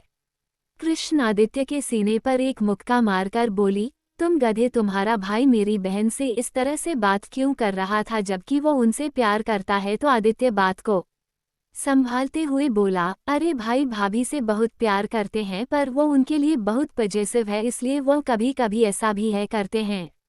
इतना कहकर वह जल्दी से करके बाहर चला जाता है क्योंकि उसे कृष्ण के सवालों के जवाब नहीं देने थे। रुद्राक्ष का cabin. Mister Jhunjhunwala famous director Rudraksh के पास आए थे। वह बोले, मिस्टर शेखावत, हमारी टीम रेडी है, एक्टर, स्टाफ, स्पॉट्स, सारी चीज़, आप अपनी स्क्रिप्ट बताइए, कहाँ है आपका राइटर। रुद्राक्ष बिना किसी भाव के अपनी चेयर से टेक लगाकर बोला, मिस्टर झुनझुनवाला, मेरे राइटर की फिक्र आप मत करिए, आपको स्क्रिप्ट चाहिए, मैं आपको स्क्रिप्ट भिजवा दूंगा, आपका काम यही तक का था, आगे क्या करना है यह मैं आपको बता दूंगा, आप जा सकते हैं। मिस्टर झुनझुनवाला अपनी कॉफ़ी खत्म करके रुद्राक्ष से बोले, तुम्हारा यही एटीट्यूड तुम्हें सबसे अलग बनाता है रुद्राक्ष, क्योंकि बाकी सारे लोग हर किसी की चापलूसी में लग जाते हैं और तुम हो कि तुम्हें फर्क ही नहीं पड़ता कि तुम्हारे सामने कितनी बड़ी हस्ती बैठी है। रुद्राक्ष टेढ़ी मुस्कान के साथ बोला, ये तरीका अच्छा है खुद की तारीफ करवाने का। उसकी बात सुनकर मिस्टर झुनझुनवाला भी मुस्कुराते हुए वहां से निकल जाते हैं। मल्होत्रा इंडस्ट्रीज रंजीत जी कुछ सोचते हुए पेपर वेट को फाइल पर रखकर गोल गोल घुमा रहे थे। उनके चेहरे पर कोई भाव नहीं थे। तभी उनके केबिन का डोर नॉक होता है। रंजीत जी अपनी कड़क आवाज में उस इंसान को अंदर आने के लिए कहते हैं तो राणा अंदर आ जाता है। वो रंजीत जी को देखकर अपना सर झुकाकर बोला, एक शॉकिंग न्यूज़ मिली है सर। रंजीत जी उसे अपने हाथ से बोलने का इशारा करते हैं। राणा बिना किसी भाव के बोला, ख्वाहिश बेबी यानी कि ख्वाहिश गुप्ता, जिसे मुकुंद गुप्ता की सरनेम दी गई है, वह दिल्ली में तो जरूर है पर अपने अपार्टमेंट पर नहीं है। खबर मिली है कि वह पिछले 1.5 महीने से रुद्राक्ष सिंह शेखावत के साथ रह रही है और रुद्राक्ष सर और वह काफी करीब है। रुद्राक्ष का नाम सुनकर ही रंजीत जी की आंखें सर्द हो चुकी थी। वो गुस्से से राणा के पास जाकर उसके कॉलर को पकड़कर उसे अपने पास खींचकर बोले, तुम्हारा दिमाग तो ठीक है राणा, हैव यू लॉस्टेड, तुम समझ रहे हो तुम क्या बोल रहे हो। राणा वैसे ही रिस्पेक्ट के साथ बोला, मैं समझ रहा हूँ और जो सच है मैं वही आपको बता रहा हूँ। आप ख्वाहिश बेबी के पापा है पर जो सच है वह तो आपको जानना ही पड़ेगा। रंजीत जी एक गहरी सांस लेकर खुद को शांत करते हैं और हम राणा के सूट को ठीक करते हुए बोले, ठीक है, सारी बातें अच्छे से पता करो और रिपोर्ट लाकर दो मुझे। राणा अपने हाथ में जो फाइल थी वो रंजीत जी को दे देता है। रंजीत जी उसे जाने का इशारा कर देते हैं तो राणा वहां से अपना सर झुका कर चला जाता है। रंजीत जी उस पेपर वेट को उठाकर गुस्से से सामने कांच की खिड़की पर फेंकते हुए बोला, नहीं रुद्राक्ष, यह नहीं हो सकता, तुम मुझसे बदला लेने के लिए मेरी बेटी का इस्तेमाल नहीं कर सकते, कभी नहीं कर सकते, मैं ये कभी नहीं होने दूंगा। मेरी बेटी तो बहुत इनोसेंट है, वह इन सब में कहीं भी शामिल नहीं है। अगर जी राणा ने कहा वह सच है तो फिर रुद्राक्ष सिंह शेखावत, तुम्हें मुझसे कोई नहीं बचा सकता। वो उस फाइल को खोलकर पढ़ने लगते हैं और पढ़ने के साथ साथ उनके एक्सप्रेशंस और कोल्ड होते जा रहे थे। शेखावत इंडस्ट्रीज। रुद्राक्ष का केबिन। रुद्राक्ष अपने लैपटॉप में वीडियो चलाकर साथ में नोट्स में कुछ लिखता भी जा रहा था। तभी उसके केबिन का डोर नॉक होता है। रुद्राक्ष अपने घमंडी आवाज में बोला, कम इन। उसकी बात सुनकर श्री अंदर आ जाता है और वह अपना सर झुकाकर रिस्पेक्ट से बोला, सर, मिस्टर रंजीत मल्होत्रा आए हैं। रंजीत मल्होत्रा का नाम सुनकर रुद्राक्ष का हाथ जो लिख रहा था वह एकदम से शांत हो जाता है और वह तिरछी मुस्कान के साथ बोला, क्या बात है, मुझे लगा नहीं था कि उसे इतनी जल्दी सारी बात पता चल जाएगी और चल भी जाएगी तो वह सीधा मुंह उठाकर मुझसे मिलने आ जाएगा। वो फिर से बोला, भेजी उसे। श्री रंजीत जी को बुलाने चला जाता है पर उससे पहले ही वहां पर कबीर, आदित्य और अर्थ आ जाते हैं। उन तीनों को वहां देखकर रुद्राक्ष की आंखें छोटी हो जाती है। वो उन तीनों को घूरते हुए बोला, तुम लोग यहाँ क्या कर रहे हो और किसने बुलाया तुम लोगों को, दफा हो यहाँ से। वो तीनों से इग्नोर करके सोफे पर बैठ जाते हैं। रुद्राक्ष जैसे ही कुछ कहने वाला था तभी वहां पर रंजीत जी डोर ओपन करके आ जाते हैं। उन्होंने डोर नॉक नहीं किया था और उनके पीछे श्री उनसे कुछ बोलते हुए आ रहा था। रंजीत जी की इस हरकत पर रुद्राक्ष की आंखें सख्त हो जाती है। वह उन्हें देखकर कोल्ड वॉइस में बोला, मिस्टर मल्होत्रा, आप में इतनी तो मैनर्स होने ही चाहिए कि किसी रिस्पेक्ट सीईओ केबिन में जाते हैं तो केबिन का डोर नॉक करना चाहिए, अगर परमिशन मिले तो ही अंदर आना चाहिए। रंजीत जी रुद्राक्ष की बातों को इग्नोर करके उसे घूरते हुए बोले, मुझे मेरी बेटी वापस चाहिए, इसके लिए तुम चाहे जो भी मांगो मैं देने के लिए तैयार हूँ, चाहे जितने भी पैसे मांगो मैं तुम्हें दे दूंगा, पर मुझे मेरी बेटी वापस चाहिए। उनकी बात सुनकर रुद्राक्ष से पहले बिना किसी भाव के उन्हें देख रहा था वह एकदम से हंसने लगता है। उसकी हंसी इतनी डरावनी थी कि आदित्य ने अर्थ के हाथ को कस के पकड़ लिया था और दूसरे हाथ को कबीर ने पकड़ा हुआ था। उन दोनों ने अर्थ कहा इतना जोर से पकड़ा था कि उसे दर्द होने लगा था। वह अपना हाथ छुड़ा कर बोला, अरे कमीनों, मेरा हाथ छोड़ो, तोड़ के मुझे ठाकुर बना दोगे क्या? फिर मैं कैसा लगूंगा बिना हाथ के चलते हुए? मेरी शर्ट को स्लीव्स हाथ होंगे ही नहीं, मैं इसलिए हवा में उड़ती रहेगी जैसे लड़कियों के बाल हवा में लहराते हैं। कबीर तो उसे घूरकर उसके हाथ को छोड़ देता है, पर आदित्य ने अभी भी नहीं छोड़ा था। रुद्राक्ष एकदम से अपनी डरावनी हंसी रोककर रंजीत जी को देखकर तिरछी मुस्कान के साथ बोला, पैसे की बात तुम मुझसे कर रहे हो कि चाहूं तो पूरी दुनिया आराम से खरीद सकता हूं? और कौन सी बेटी, कैसी बेटी, किसकी बेटी की बात कर रहे हो तुम? रंजीत जी एक गहरी सांस लेकर अपनी लाल आंखों से रुद्राक्ष को देखकर बोले, ख्वाहिश ख्वाहिश गुप्ता नाम है, वह मेरी बेटी है। तुम्हें सब कुछ पता है, फिर भी तुम मेरे सामने यूं अनजान बनने का नाटक कर रहे हो। रुद्राक्ष अपनी सिर हिलाकर बोला, हाँ पता है, सब कुछ पता है मुझे। आखिर रुद्राक्ष सिंह शेखावत जो हूँ, पता तो होगा ही, सब जानता हूँ मैं। मेरी स्वीटहार्ट तुम्हारी बेटी है, तुम्हारी और तुम्हारी पहली अनचाही बीवी की बेटी है। वो पर क्या कर सकते हैं, वो अब मेरी स्वीटहार्ट है, कोई तुम्हारी बेटी नहीं है। और भूल जाओ कि मैं कभी उसे तुम्हें दूंगा।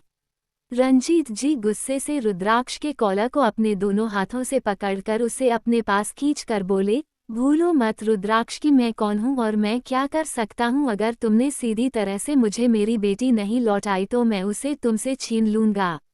उनके कॉलर पकड़ने से रुद्राक्ष को बहुत गुस्सा आ गया था, पर रुद्राक्ष के कुछ करने से पहले ही अर्थ और श्री ने मिलकर रंजीत जी को रुद्राक्ष से दूर कर दिया था। श्री रंजीत जी को संभाल रहा था और अर्थ रुद्राक्ष की आंखें गुस्से से लाल हो चुकी थी। वो उन्हें घूरते हुए बोला, तुम्हें पता नहीं है कि रुद्राक्ष सिंह शेखावत की कॉलर पर हाथ डालने की कितनी बुरी सजा हो सकती है? तुम बस देखना। और रही बात मेरी स्वीटहार्ट को मुझसे दूर करने की, तो मैं उसे खुद से दूर कभी नहीं होने दूंगा और तुम उसे मुझसे कभी नहीं छीन सकते। किस मुंह से जाओगे तुम उसके पास कि तुमने उसकी मां को अपनी दूसरी बीवी के चलते छोड़ दिया और फिर उसके जाने की बाद तुम्हें पता चला कि वह प्रेग्नेंट थी, तभी तुम्हें उसे लेने जाने का ख्याल नहीं आया। पर जब कुछ साल पहले जब उस जमीन की बात आई तो तब तुम्हें अचानक से अपनी बेटी याद आ गई। यह क्या बात हुई मल्होत्रा, क्या कहोगे तुम? अपनी बेटी से ही तुम्हारे पास कोई जवाब है उसे देने के लिए? और मेरी स्वीटहार्ट कोई ऐसी वैसी लड़की नहीं है, वो तुम्हें हजारों सवाल पूछेगी जिसके जवाब ना तुम दे सकोगे और ना ही तुम्हारे पास है। रुद्राक्ष की बात सुनकर रंजीत जी सोच में पड़ गए थे। वह बिना कुछ बोले वहां से निकल जाते हैं। आदित्य अपने सिर पर हाथ रख कर बोला, हे भगवान, क्या मेरी होने वाली भाभी हमारी हो चुकी सौतेली बहन निकली? रुद्राक्ष की आंखें सर्द हो जाती है ये सुनकर। वह सर्द नजरों से आदित्य को घूरते हुए उसकी तरफ अपने कदम बढ़ा देता है। एपिसोड 39। मैंने तुम्हें कितनी बार मना किया है स्वीटहार्ट? ख्वाहिश का रुद्राक्ष को चिढ़ाना और नोक-झोंक। रुद्राक्ष आदित्य की बात सुनकर काफी गुस्से में आ चुका था, पर वह आदित्य तक पहुंच सकता उससे पहले ही कबीर और अर्थ दोनों रुद्राक्ष के सामने आकर बोले, रुद्राक्ष वह छोटा है, कुछ भी बोलता है, इसमें इतना गुस्सा करने की जरूरत नहीं है। रुद्राक्ष आदित्य को घूरते हुए चिल्लाकर बोला, मुझे क्यों समझा रहे हो? इसे समझाओ ना, कैसी यूजलेस बातें कर रहा है। मेरी स्वीटहार्ट मेरी बहन कभी नहीं हो सकती, वह उस रंजीत मल्होत्रा की बेटी है जो मेरा कुछ नहीं लगता और उसकी बीवी भी मेरी कुछ नहीं लगती। और वैसे भी ख्वाहिश रंजीत मल्होत्रा की दूसरी बीवी की बायोलॉजिकल डॉटर नहीं है, जिस वजह से मेरा उसके साथ कोई रिश्ता नहीं है। दोबारा से अगर इसने ऐसी बकवास की तो मैं भूल जाऊंगा कि यह मेरा भाई है। इतना कहकर रुद्राक्ष गुस्से से अपने केबिन से बाहर चला जाता है। आदित्य रुद्राक्ष को इतना गुस्से में देखकर थोड़ा डर गया था। वह कुछ बोल नहीं रहा था, चुपचाप से अपना मुंह लटकाए बैठा था। अर्थ और कबीर एक दूसरे को देखकर आदित्य के पास बैठ जाते हैं और उसके गले में हाथ डालकर बोले, इसमें इतना अपसेट होने वाली कोई बात नहीं है। तुम्हें पता है ना रुद्राक्ष ख्वाहिश के लिए कितना सीरियस हो चुका है, और इन सब में ये सारी बातें, वो काफी फ्रस्ट्रेटेड है, इसलिए आइंदा से कभी ऐसी बातें मत करना। वह तो तुम थे, इसलिए उसने कुछ नहीं किया, सिर्फ डांट कर चला गया गुस्से से यहाँ से, क्योंकि उसे पता था कि वह गुस्से में तुम्हें नुकसान पहुंचा सकता है। पर तुम्हारे जगह अगर कोई और हो तो उस इंसान की वह अभी तक जान से मार चुका होता। आदित्य उसके की हमें हाँ मिलाकर बोला, हाँ मुझे पता है कि मैं था, इसलिए भाई ने कुछ नहीं किया, पर मैं क्या करूँ, मेरे मुंह से गलती से निकल गया। अब से मैं कभी भाई के सामने अपना मुंह ही नहीं खोलूंगा। कबीर और अर्थ दोनों एक साथ बोले, चल झूठा। उसकी बात सुनकर आदित्य दोनों को घूरने लगता है और फिर तीनों एक साथ हंसने लगते हैं। रुद्राक्ष गुस्से में अपने घर आ गया था। वह बिना किसी पर ध्यान दिया सीधा अपने रूम में जाता है। वह अभी भी काफी गुस्से में था। उसकी नज़र सामने बेड पर सो रही ख्वाहिश के ऊपर जाती है, जो चैन की नींद सो रही थी। ख्वाहिश को देखकर रुद्राक्ष का सारा गुस्सा पल भर में गायब हो जाता है। उसकी गुस्से से लाल आंखें धीरे धीरे शांत होने लगी थी। वो ख्वाहिश के चेहरे को एकटक देखते हुए अपने कदम उसकी तरफ बढ़ा देता है। उसकी नज़र बेड के बाजू के टेबल पर जाती है, जहां पर ख्वाहिश की दवाइयां पड़ी थी। वो दवाई खाकर सो चुकी थी। रुद्राक्ष ख्वाहिश के पास बैठकर धीरे धीरे उसके फूले हुए गाल को सहलाने लगता है। वह ख्वाहिश के सॉफ्ट होठों की तरफ देखता है तो उसे अपना गला सूखता हुआ महसूस हो रहा था। वह कुछ देर उसके होठों को देखने के बाद उसके होठों को अपने होठों के बीच लेकर उसे पेंशन के साथ किस करने लगता है। ख्वाहिश को जब नींद में घुटन महसूस होती है, वह अपनी आंखें खोलकर देखती है तो पाती है कि वो पूरी तरह से रुद्राक्ष की गिरफ्त में आ चुकी थी। रुद्राक्ष पूरी तरह से उसके ऊपर आ चुका था, पर उसने ख्वाहिश के ऊपर अपना जरा सा भी वजन नहीं डाला था। ख्वाहिश कुछ नहीं कर रही थी, ना ही उसे खुद से दूर कर रही थी और ना ही कोई स्ट्रगल कर रही थी। वह बस ऐसे ही लेटी थी और रुद्राक्ष को अपने मनमानी करने दे रही थी। एक लंबी किस के बाद जब रुद्राक्ष सेटिस्फाई हो जाता है तो वह ख्वाहिश से दूर हो जाता है और उसकी आंखों में देखता है, जो हल्की नम हो चुकी थी। वो उसकी आंखों पर किस करके उसके सूजे हुए होठों पर एक हल्की सी किस करके उसके ऊपर से उठ जाता है। वह अपना शर्ट ठीक करते हुए बोला, सारी तैयारी कर ली तुमने कॉलेज जाने की?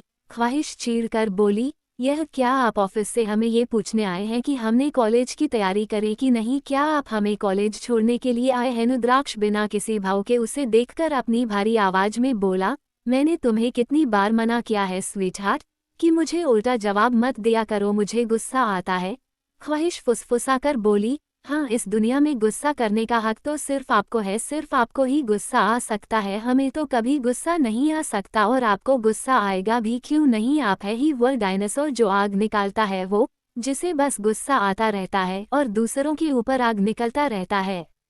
वह ऐसे ही बोल रही थी। रुद्राक्ष अपनी आंखें छोटी करके उसे घूरते हुए बोला, यह क्या बड़बड़ा रही हो? मैंने तुम्हें कितनी बार कहा है कि जो कहना है मेरे मुंह पर कहना सीखो, ऐसे बड़बड़ाया मत करो। ख्वाहिश बस अपने होठों को हिला रही थी, वो कुछ बोल नहीं रही थी। रुद्राक्ष उसके पास जाकर बोला, क्या बोली? फिर से बोलना। ख्वाहिश वॉशरूम की तरफ जाते हुए धीरे से बोली, कुछ नहीं। रुद्राक्ष उसकी तरफ अपने कदम बढ़ाकर उसके हाथ को कस के पकड़ बोला, अब बोलो, क्या बकवास रही हो? ख्वाहिश जानबूझकर उसे इस तरह से परेशान कर रही थी, उसे मजा आ रहा था ऐसा करने में। ख्वाहिश अपने पैर ऊपर करके उसके कान में जोर से चिल्लाकर बोली, कुछ नहीं। वह जोर से चिल्लाकर जल्दी से रुद्राक्ष के हाथ को अपने हाथ से हटाकर वॉशरूम में भाग जाती है। रुद्राक्ष ने एक हाथ से अपना कान बंद कर लिया था। वह अपना कान सहलाकर बोला, पता नहीं क्या खाती है जो इतना चिल्लाती है? हाँ, सिर्फ खाती ही तो रहती है, जितना खाना दो उतना कम है, और सारी अनहेल्दी चीज खाएगा तो इतनी फ्रस्ट्रेट तो रहेगी ही, बेवकूफ। ख्वाहिश बाथरूम का दरवाजा खोल के बोली, फ्रस्ट्रेटेड हम नहीं, आप रहते हैं हमेशा जो दूसरों को डांटते रहते हो और उन पर गुस्सा करते रहते हो। रुद्राक्ष जल्दी से बाथरूम में जाने लगता है तो उसके पहुंचने से पहले ही ख्वाहिश जल्दी से डोर बंद कर देती है और वो डोर रुद्राक्ष की नाक पर लगा था। वह अपने नाक पर हाथ रख लेता है और चीढ़कर बोला, इस लड़की ने तो सच में नाक में दम कर रखा है, बाहर आओ, एक बार बताता हूँ तुम्हें। ख्वाहिश अंदर से चिल्लाकर बोली, अरे जाओ जाओ, बड़े आए धमकियां देने वाला बुढ़ा खुसट कहीं का खड़ूस। रुद्राक्ष अपनी मुठियां घूरते हुए बोला, इस लड़की की जबान दिन ब दिन कुछ ज्यादा ही बढ़ती जा रही है। मुझे बुढ़ा कह रही है, इसे पता नहीं है कि करोड़ों लड़कियां मरती हैं मुझ पर। वो ख्वाहिश को इग्नोर करके कबर्ड से अपनी एक फाइल उठकर जाने लगता है। तभी उसकी नज़र मिरर पर जाती है जिसमें उसे खुद का अक्ष दिख रहा था। वह फाइल वही टेबल पर रखकर मिरर के सामने खड़ा हो जाता है और अपने चेहरे को और पूरे शरीर को देखते हुए बोला, नहीं, बिल्कुल नहीं, मैं बिल्कुल बुढ़ा नहीं हूँ, मैं तो बहुत फिट, हैंडसम और हॉट हूँ। मेरे कितने सिल्की और लंबे हैं और सफ़ेद भी नहीं है। वो अपनी दाढ़ी पर हाथ फिराते हुए बोला, हाँ, बियर्ड थोड़ी ज़्यादा बढ़ गई है, इसे ट्रिम करनी पड़ेगी, बाकी कोई प्रॉब्लम नहीं है। अंधी कहीं कि मुझे बुढ़ा बोल रही है, लड़कों में टेस्ट बहुत खराब लगता है। उसका ख्वाहिश बाथरूम का दरवाज़ा खोल के हंसते हुए बोली, ठीक से देख लो, खुद को देख लो, कहीं सच में बूढ़े तो नहीं हो गए हो। रुद्राक्ष उसकी तरफ घूर कर देखता है तो ख्वाहिश हंसते हुए बाथरूम का दरवाज़ा फिर से बंद कर देती है। ख्वाहिश की इस हरकत पर रुद्राक्ष को ना चाहते हुए भी हंसी आ गई थी। वह हंसते हुए अपनी फाइल लेकर बाहर चला जाता है। ऐसे ही आधा दिन और पूरी रात निकल जाती है। इस बीच में रुद्राक्ष और ख्वाहिश की मीठी नोक झोंक भी चलती रही थी।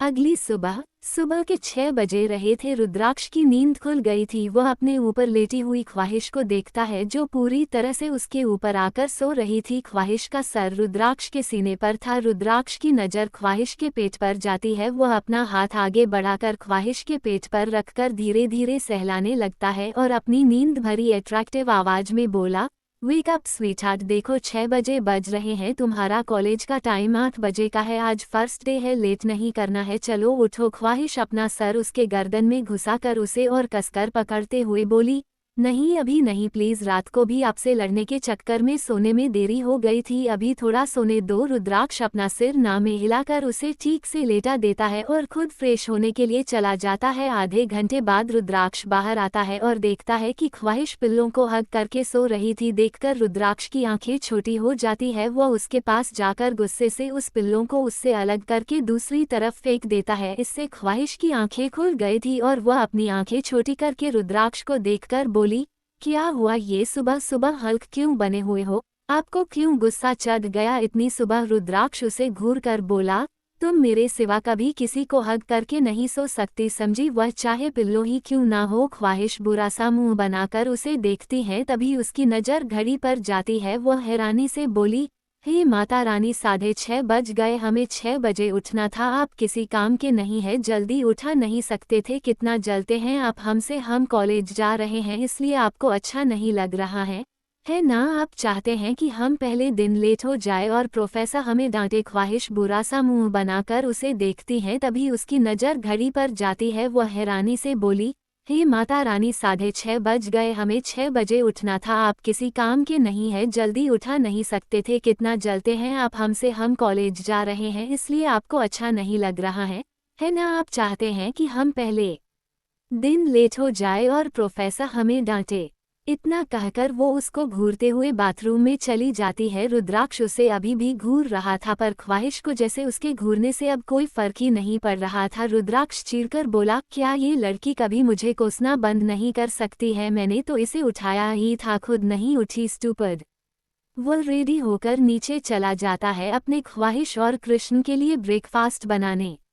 कुछ देर बाद रुद्राक्ष ने ब्रेकफास्ट बना लिया था और वह सारी चीज़ डाइनिंग टेबल पर अरेंज कर रहा था। तभी वहां पर कृष्णा आ जाती है। उसे रुद्राक्ष से बात करने में थोड़ी डर लगती थी हमेशा ही, क्योंकि रुद्राक्ष का ऑरा ही ऐसा था। वह रुद्राक्ष को देखकर धीरे से बोली, गुड मॉर्निंग जीजू। उसके जीजू अखने पर रुद्राक्ष एकदम से उसकी तरफ देखता है तो कृष्णा थोड़ा डर गई थी। वह बोली, सॉरी, अगर आपको बुरा लगा हो तो हम आगे से नहीं कहेंगे। नहीं, तुम हमेशा मुझे इसी नाम से बुलाओगी जीजू, कहकर रुद्राक्ष बिना किसी भाव के बोला।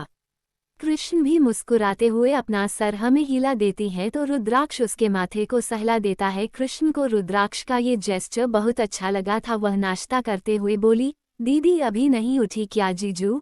रुद्राक्ष अपनी प्लेट में अपना ब्रेकफास्ट सर्व करते हुए बोला, चुकी है, अभी आती ही होगी। तभी वहां पर ख्वाहिश आ जाती है। रुद्राक्ष जब उसे देखता है तो अपनी पलकें झपकाना ही भूल जाता है। ख्वाहिश ने एक येलो कलर की अम्ब्रेला ड्रेस पहनी हुई थी जो सिंपल थी पर बहुत एलिगेंट लग रही थी। उसने अपने कानों में छोटे छोटे झुमके पहने हुए थे, उसके बाल चोटी में बंधे हुए थे और उसके 2 लटें उसके चेहरे पर आ रही थी। बाकी वह बहुत नॉर्मल थी, उसने कोई मेकअप नहीं किया था और ना ही काजल लगाया था, फिर भी वह बहुत खूबसूरत लग रही थी। ख्वाहिश रुद्राक्ष को इग्नोर करके अपने चेयर पर बैठ जाती है। रुद्राक्ष उसके इग्नोर करने पर अपनी आंखें छोटी करके उसे घूरने लगता है पर ख्वाहिश को अब रुद्राक्ष को चिढ़ाने में मजा आने लगा था। रुद्राक्ष उसकी प्लेट में हेल्दी ब्रेकफास्ट डालने लगता है। ख्वाहिश को वो बोल्ड फूड नहीं खाना था, पर वो रुद्राक्ष से बात नहीं करना चाहती थी, इसलिए अपना मुंह बिगाड़ कर खाने लगती है। रुद्राक्ष उसे देखते हुए अपना नाश्ता करने लगता है। तभी वहां पर एक इंसान की आवाज आती है, जिसे देखकर रुद्राक्ष की आंखें छोटी हो जाती है और वो उस इंसान को घूरते हुए बोला, तुम्हारी हिम्मत कैसे हुई मेरे घर पर आने की। उद्धरण चिन्ह। एपिसोड 40। अपने इमोशंस वेस्ट करने की जरूरत नहीं है मेरी महबूबा, तुम अपनी कैद से बाहर आ गई, अच्छी बात है। ख्वाहिश और कृष्णा दोनों ही रुद्राक्ष की नजरों का पीछा करते हैं तो दिखते हैं कि ये आदित्य था। वो पीछे से दबे पांव आ रहे आदित्य को देखती हैं। रुद्राक्ष की आवाज सुनकर आदित्य वहीं रुक जाता है और अपना सर झुका के खड़ा हो जाता है। रुद्राक्ष आदित्य को देखकर सर्द आवाज में बोला, चले जाओ आदि, अब यहाँ से मैं तुम पर गुस्सा नहीं करना चाहता। मैं नहीं चाहता कि तुम्हें बाद में मेरी बातें सुनकर रोना पड़े। आदित्य धीमे कदमों से रुद्राक्ष के पास आकर उसके हाथ को किसी छोटे बच्चों की तरह पकड़कर अपनी नम आंखों से बोला, भाई आप मुझसे नाराज मत हुआ करें ना, मुझे बिल्कुल अच्छा नहीं लगता, बहुत रोना आता है। आपको पता है ना, आप ही वह इंसान है जिसके साथ मैं किसी भी सिचुएशन में रहना चाहता हूँ। भले ही आप मुझे कितना डांटे या मार भी ले, फिर भी मैं आपके पास ही रहूंगा। रुद्राक्ष उसकी बात का कोई जवाब नहीं देता। आदित्य उसे पीछे से अपने गले लगा लेता है। रुद्राक्ष के चेहरे पर अभी भी कोई भाव नहीं थे। वह आदित्य के हाथ को छुड़ाकर उसे खुद से दूर करके बोला, बैठो, ब्रेकफास्ट कर लो। ऐसे इमोशनल फूल लोगों की तरह अपने इमोशंस वेस्ट करने की जरूरत नहीं है। आदित्य की आंखें हल्की नम हो चुकी थी। वह एक नज़र रुद्राक्ष के पास बैठी ख्वाहिश को देखता है और उसके बाजू वाली खाली चेयर पर बैठ जाता है। ख्वाहिश और कृष्णा को आदित्य के लिए बहुत बुरा लग रहा था। रुद्राक्ष के चेहरे के कोई भी भाव नहीं थी, उसका चेहरा अभी भी इमोशनलेस ही था। ख्वाहिश रुद्राक्ष को घूरते हुए बोली, अरे ये क्या बात हुई कि इमोशनफुल लोगों की तरह अपने इमोशंस वेस्ट करने की जरूरत नहीं। अरे भाई है आपका, आपसे प्यार करता बेचारा आपके पास आया है और आप है कि ऐसी बातें कर रहे हैं। वह पहले से ही दुखी है, आप उसे और दुखी कर रहे हैं। रुद्राक्ष उसके बाद का कोई जवाब नहीं देता। ख्वाहिश रुद्राक्ष को देखकर गुस्से से बोली, आपके जैसा इंसान कभी किसी को खुशी नहीं दे सकता। सामने वाला इंसान चाहे कोई भी हो, आपका भाई, बीवी या आपका बच्चा। वो गुस्से से वहां से खड़ी होकर बाहर की तरफ चली जाती हैं। वो जैसे ही बाहर निकलती है तो देखती है कि वहां पर एक बहुत ही खूबसूरत और एक्सपेंसिव स्पोर्ट्स कार खड़ी हुई थी। आदित्य जो उसके पीछे ही आ रहा था उससे बात करने, वो जब उस गाड़ी को देखता है तो उसकी आंखें खुशी से चमक जाती है। वो उस कार के पास जाकर उसे गले लगाकर बोला, हाय मेरी महबूबा, तुम अपनी कैद से बाहर आ गई, अच्छी बात है। उसकी नज़र रुद्राक्ष के ऊपर जाती है जो ख्वाहिश के पीछे ही खड़ा था और आदित्य को बिना किसी भाव के देख रहा था। आदित्य जल्दी से उछलकर रुद्राक्ष के गले लगते हुए बोला, थैंक यू भाई, थैंक यू सो मच, आप बहुत अच्छे हैं। मुझे पता था कि आपने मुझे डांटा था ना, इसलिए आप मुझे आज कोई प्रेजेंट जरूर देंगे। Thank you. रुद्राक्ष अदिति के सिर को सहलाता है और उसे खुद से डोर करके उसके चेहरे को अपने हाथों में थाम कर बोला, मैं अपने बच्चे के लिए इतना तो कर ही सकती हूँ ना। आदित्य उसे वापस से गले लगाकर बोला, आई लव योर भाई। आदित्य उसे वापस से गले लगाकर बोला, आई लव योर भाई। रुद्राक्ष उसके सिर को सहला रहा था और ख्वाहिश को देख रहा था। ख्वाहिश उसे घूरते हुए मन में बोली, देखो तो, बेचारे को रुलाने के बाद अभी कैसे जता रहे हैं जैसे इनसे अच्छे तो इस दुनिया में कोई नहीं है। इस इंसान को समझना सच में बहुत मुश्किल है। कृष्ण आदित्य से बोली, कांग्रेचुलेशंस तुम्हें तुम्हारी नई स्पोर्ट्स कार के लिए। आदित्य खुशी से बोला, थैंक यू, पर यह मेरी पहली स्पोर्ट्स कार है जिसे भाई ने मुझे 2 साल पहले दी थी मेरे बर्थडे पर। मुझे ये सबसे ज़्यादा प्यारी है, पर मुझसे एक बार एक एक्सीडेंट हो गया था जिसमें मुझे काफ़ी चोटें आ गई थी, जिस वजह से भाई ने मेरी महबूबा को मुझसे दूर कर दिया था और अब जाकर इन्होंने मुझे वापस दिया है, तो ये मेरे लिए बेस्ट गिफ्ट है। भाई हमेशा ही ऐसा करते, जब भी मुझे डांटे हैं तब वो कभी सॉरी नहीं कहते, पर मेरे लिए कोई ना कोई एक प्यारा सा गिफ्ट लेकर आते हैं जो मुझे बहुत पसंद आता है। ख्वाहिश अपना मुंह बिगाड़कर अपने मन में बोली, देखो तो कंजूस, पुरानी ही गाड़ी दे रहे हैं, यह नहीं कि इतने पैसे है तो एक नई अच्छी सी कार लेकर दे दे। रुद्राक्ष उसके चेहरे को ही देख रहा था जैसे वह समझ रहा हो कि ख्वाहिश अपने मन में उसे क्या कह रही है। वह बिना किसी भाव के ख्वाहिश के हाथ को पकड़कर आगे जाते हुए आदित्य से बोला, आदि, कृष्ण को उसके कॉलेज ड्रॉप कर देना। ख्वाहिश उससे अपना हाथ छुड़ाते हुए बोली, अरे पर हम दोनों साथ ही कॉलेज जाने वाले थे न, तो वह अलग क्यों जाएंगे? रुद्राक्ष उसे कार में बैठाकर खुद बैठते हुए बोला। तुम दोनों की यूनिवर्सिटी सेम है पर डिपार्टमेंट अलग है, उसका बीएससी का है, तुम्हारा फिक्शनल राइटिंग का, इसलिए अब चुपचाप बैठे रहो, मुझे कुछ नहीं सुनना। तुम्हारी वजह से वैसे भी पहले मेरा काफी टाइम वेस्ट हो चुका है। ख्वाहिश जैसे ही कुछ बोलने वाली सी रुद्राक्ष उसे घूरने लगता है तो ख्वाहिश अपना मुंह बंद करके खिड़की से बाहर देखने लगती है। रुद्राक्ष कुछ देर उसे देखने के बाद अपना लैपटॉप ओपन करके उसमें अपना काम करने लगता है। दूसरी तरफ आदित्य भी कृष्ण को लेकर कॉलेज के लिए निकल चुका था। वो उसे अपने स्पोर्ट्स कार में ले जा रहा था और उन दोनों की दोस्ती भी हो गई थी। हाँ, बीच बीच में लड़ भी रहे थे पर इतना बुरा नहीं। कुछ ही देर में कृष्ण का यूनिवर्सिटी आ जाता है। आदित्य और कृष्णा सीधा प्रिंसिपल के ऑफिस की तरफ अपने कार मोड़ लेते हैं क्योंकि रुद्राक्ष ने उन्हें वहीं आने के लिए कहा था। वह लोग वहां पहुंच जाते हैं। आदित्य जैसे ही रुद्राक्ष को कॉल करने वाला था तभी उसे रुद्राक्ष की कार सामने से आती हुए देखते हैं। इस वक्त कॉलेज में जितने भी लड़की लड़कियां थे सब लोग इतनी बड़ी बड़ी कार को आते हुए देख रहे थे। उन सबको लग रहा था जैसे कॉलेज का ट्रस्टी आया है। वो लोग एक्साइटमेंट के साथ उस बड़ी से व्हाइट कलर की कार में से बैठे इंसान के निकलने का इंतजार कर रहे थे। सबसे पहले श्री बाहर आता है। वह रुद्राक्ष की साइड का डोर ओपन करता है। जैसे ही रुद्राक्ष बाहर निकलता है सब लोग उसके पर्सनैलिटी से जैसे अट्रैक्ट हो चुके थे। लड़कियां तो खोई हुई सी उसे ही देख रही थी। उसने अपनी आंखों पर ब्लैक कलर के शेड्स चढ़ाए हुए थे और एक ब्लैक करके फिटिंग बिजनेस सूट में उसकी वेल मेंटेन बॉडी और खूबसूरत लग रही थी। इस वक्त कॉलेज में जितने भी लड़की लड़कियां थे सब लोग इतनी बड़ी बड़ी कार को आते हुए देख रहे थे। उन सबको लग रहा था जैसे कॉलेज का ट्रस्टी आया है। वो लोग एक्साइटमेंट के साथ उस बड़ी से व्हाइट कलर की कार में से बैठे इंसान के निकलने का इंतजार कर रहे थे। सबसे पहले श्री बाहर आता है। वह रुद्राक्ष की साइड का डोर ओपन करता है। जैसे ही रुद्राक्ष बाहर निकलता है सब लोग उसके पर्सनैलिटी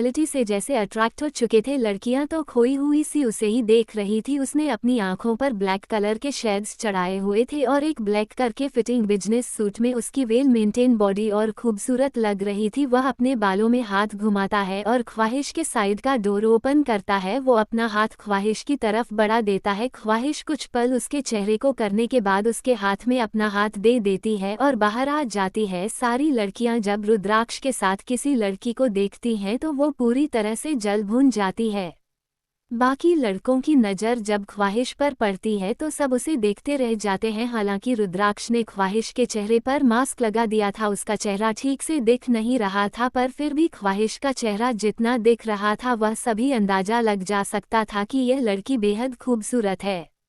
रुद्राक्ष अपनी सख्त नज़रें सब लोगों की तरफ दौड़ाता है तो सब लोग अपना सर झुकाकर वापस से अपना काम करने लगते हैं। रुद्राक्ष ख्वाहिश का हाथ पकड़कर बिना किसी पर ध्यान दिए वहां से प्रिंसिपल के केबिन में चला जाता है। प्रिंसिपल सर जब रुद्राक्ष को देखते हैं तो जल्दी से अपने चेहरे से खड़े हो जाते हैं और उसको ग्रीट करते हुए बोले, आप यहाँ क्यों आए? मुझे बुला लेते, मैं आ जाता। रुद्राक्ष उन्हें बैठने का इशारा करके बोला, ये सारी फॉर्मेलिटी की ज़रूरत नहीं है मिस्टर चौहान। मैंने आपको जो एडमिशन के बारे में बताया था ना, ये दोनों है वह लड़कियां, ख्वाहिश गुप्ता और कृष्णा गुप्ता। ये दोनों मेरे लिए बहुत स्पेशल है, तो ध्यान रखिएगा कि इन दोनों लड़कियों को कोई तकलीफ नहीं होनी चाहिए कभी भी, वरना आपको तो पता है मुझे प्रिंसिपल चेंज करने में बिल्कुल भी वक्त नहीं लगेगा। प्रिंसिपल सर अपने माथे पर आए हुए पसीने को अपने रुमाल से पोंछते हुए बोले, नहीं नहीं सर, आप फिक्र मत करिए, आप यहाँ के ट्रस्टी हैं और वही होगा जो आप चाहते हैं। इन दोनों लड़कियों को कोई प्रॉब्लम नहीं होगी, मैं आपको गारंटी से कह रहा हूँ। रुद्राक्ष के ट्रस्टी होने वाली बात सुनकर ख्वाहिश और कृष्णा दोनों ही हैरानी से रुद्राक्ष को देख रहे थे। रुद्राक्ष कुछ देर प्रिंसिपल से बात करने के बाद ख्वाहिश का हाथ पकड़कर उसके रूम की तरफ जाने लगता है। रुद्राक्ष ने अपने चेहरे पर मास्क नहीं लगाया था पर ख्वाहिश को लगाया था। प्रिंसिपल स्टूडेंट को ख्वाहिश से इंट्रोड्यूस करवाते हैं। लड़के ख्वाहिश को देखकर बहुत खुश थे और वही लड़कियां उसे देखकर काफी जेलस फील कर रही थी क्योंकि रुद्राक्ष ने उसका हाथ पकड़ा हुआ था। उस क्लास में ज़्यादा नहीं, बस 15 से 20 स्टूडेंट थे जो कि फ्रिक्शनल राइटिंग के थे।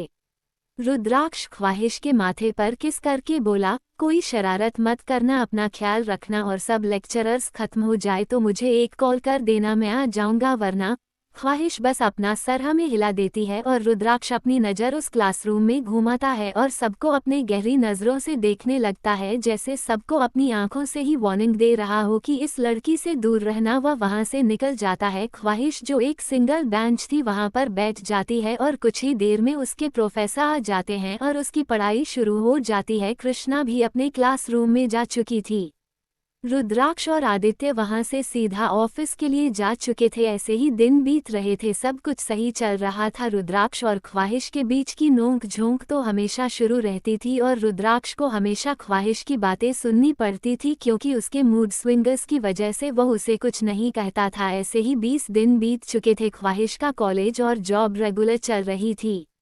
मल्होत्रा मेंशन में काफ़ी सारी तैयारियां चल रही थी, क्योंकि 2 दिन बाद अनय और आरुषि की सगाई होने वाली थी और सारी चीज़ ग्रैंड तरीके से होने वाली थी। रंजीत जी अपने बेटी की शादी में कोई कमी नहीं रखना चाहते थे और सिक्योरिटी भी काफ़ी टाइट थी। दूसरी तरफ शेखावत अंपायर ख्वाहिश अपना कॉलेज कंप्लीट करके यहाँ पर आ चुकी थी। वो कोई फाइल पढ़ रही थी और कुछ लिखते जा रही थी। तभी रुद्राक्ष अपने केबिन में से बेल बजाता है। ख्वाहिश बुरा सा मुंह बनाकर अपनी जगह से उठकर रुद्राक्ष के सामने खड़ी होकर बोली, यस सर। रुद्राक्ष उसे ऊपर से नीचे तक देखते हुए तिरछी मुस्कान के साथ बोला, गेट मी अ कॉफ़ी। ख्वाहिशों उसे घूरते हुए बोली, देखिए आपका रोज का हो रहा है, रोज हम कॉफ़ी लेकर आते हो और आप कुछ ना कुछ गलतियां निकालते रहते हैं। अगर आज आपने ये किया तो यकीन मानिए हम वो सारे कॉफ़ी आपके मुंह पर उड़ेल देंगे। रुद्राक्ष उसे घूरते हुए बोला, be in your manners miss Gupta, आप मेरी असिस्टेंट है इसलिए तमीज से बात करें। मैं आपका सीईओ हूँ, ऐसे बात करेंगे आप अपने सीईओ से। ख्वाहिश एक गहरी सांस लेकर अपने पैर पटकते हुए वहां से चली जाती है। उसके जाते ही रुद्राक्ष के चेहरे पर एक मुस्कान आ जाती है। तभी उसके पास एक कॉल आता है। वह देखता है कि यह अर्थ का कॉल था। रुद्राक्ष उसका कॉल रिसीव कर लेता है। सामने से अर्थ की परेशानी भरी आवाज आती है। वह बोला, भाई सारे डॉक्यूमेंट सही है पर भाभी के कुछ डॉक्यूमेंट्स नहीं मिल रही है। सब कुछ ढूंढ लिया पर कुछ डॉक्यूमेंट नहीं मिल रहे हैं, जिस वजह से तुम्हारी शादी और डिले होते जा रही है। अब क्या करना है? रुद्राक्ष कुछ सोचकर बोला, उसके बाप से बात कर बोलना कि तू उसकी कंपनी से बात कर रहा है और तुझे वह सारे डॉक्यूमेंट चाहिए। वो डॉक्यूमेंट्स मुकुंद गुप्ता के पास जरूर होंगे, उससे बोलना अर्जेंट है। अगर लेट किया तो आपकी बेटी को जॉब से निकाल सकते हैं। वो दोनों कुछ देर बातें करने के बाद कॉल रख देते हैं। रुद्राक्ष बिना किसी भाव के बोला, सारी चीजें मैं जितनी इसी गोइंग करता हूँ उतना ही सब मैस होता जा रहा है, पर जो भी हो मेरी स्वीटहार्ट को मुझसे दूर कोई नहीं कर सकता हूँ। रंजीत मल्होत्रा, मुझे पता है कि इसमें कहीं ना कहीं तुम्हारा हाथ जरूर है। उद्धरण चिन्ह।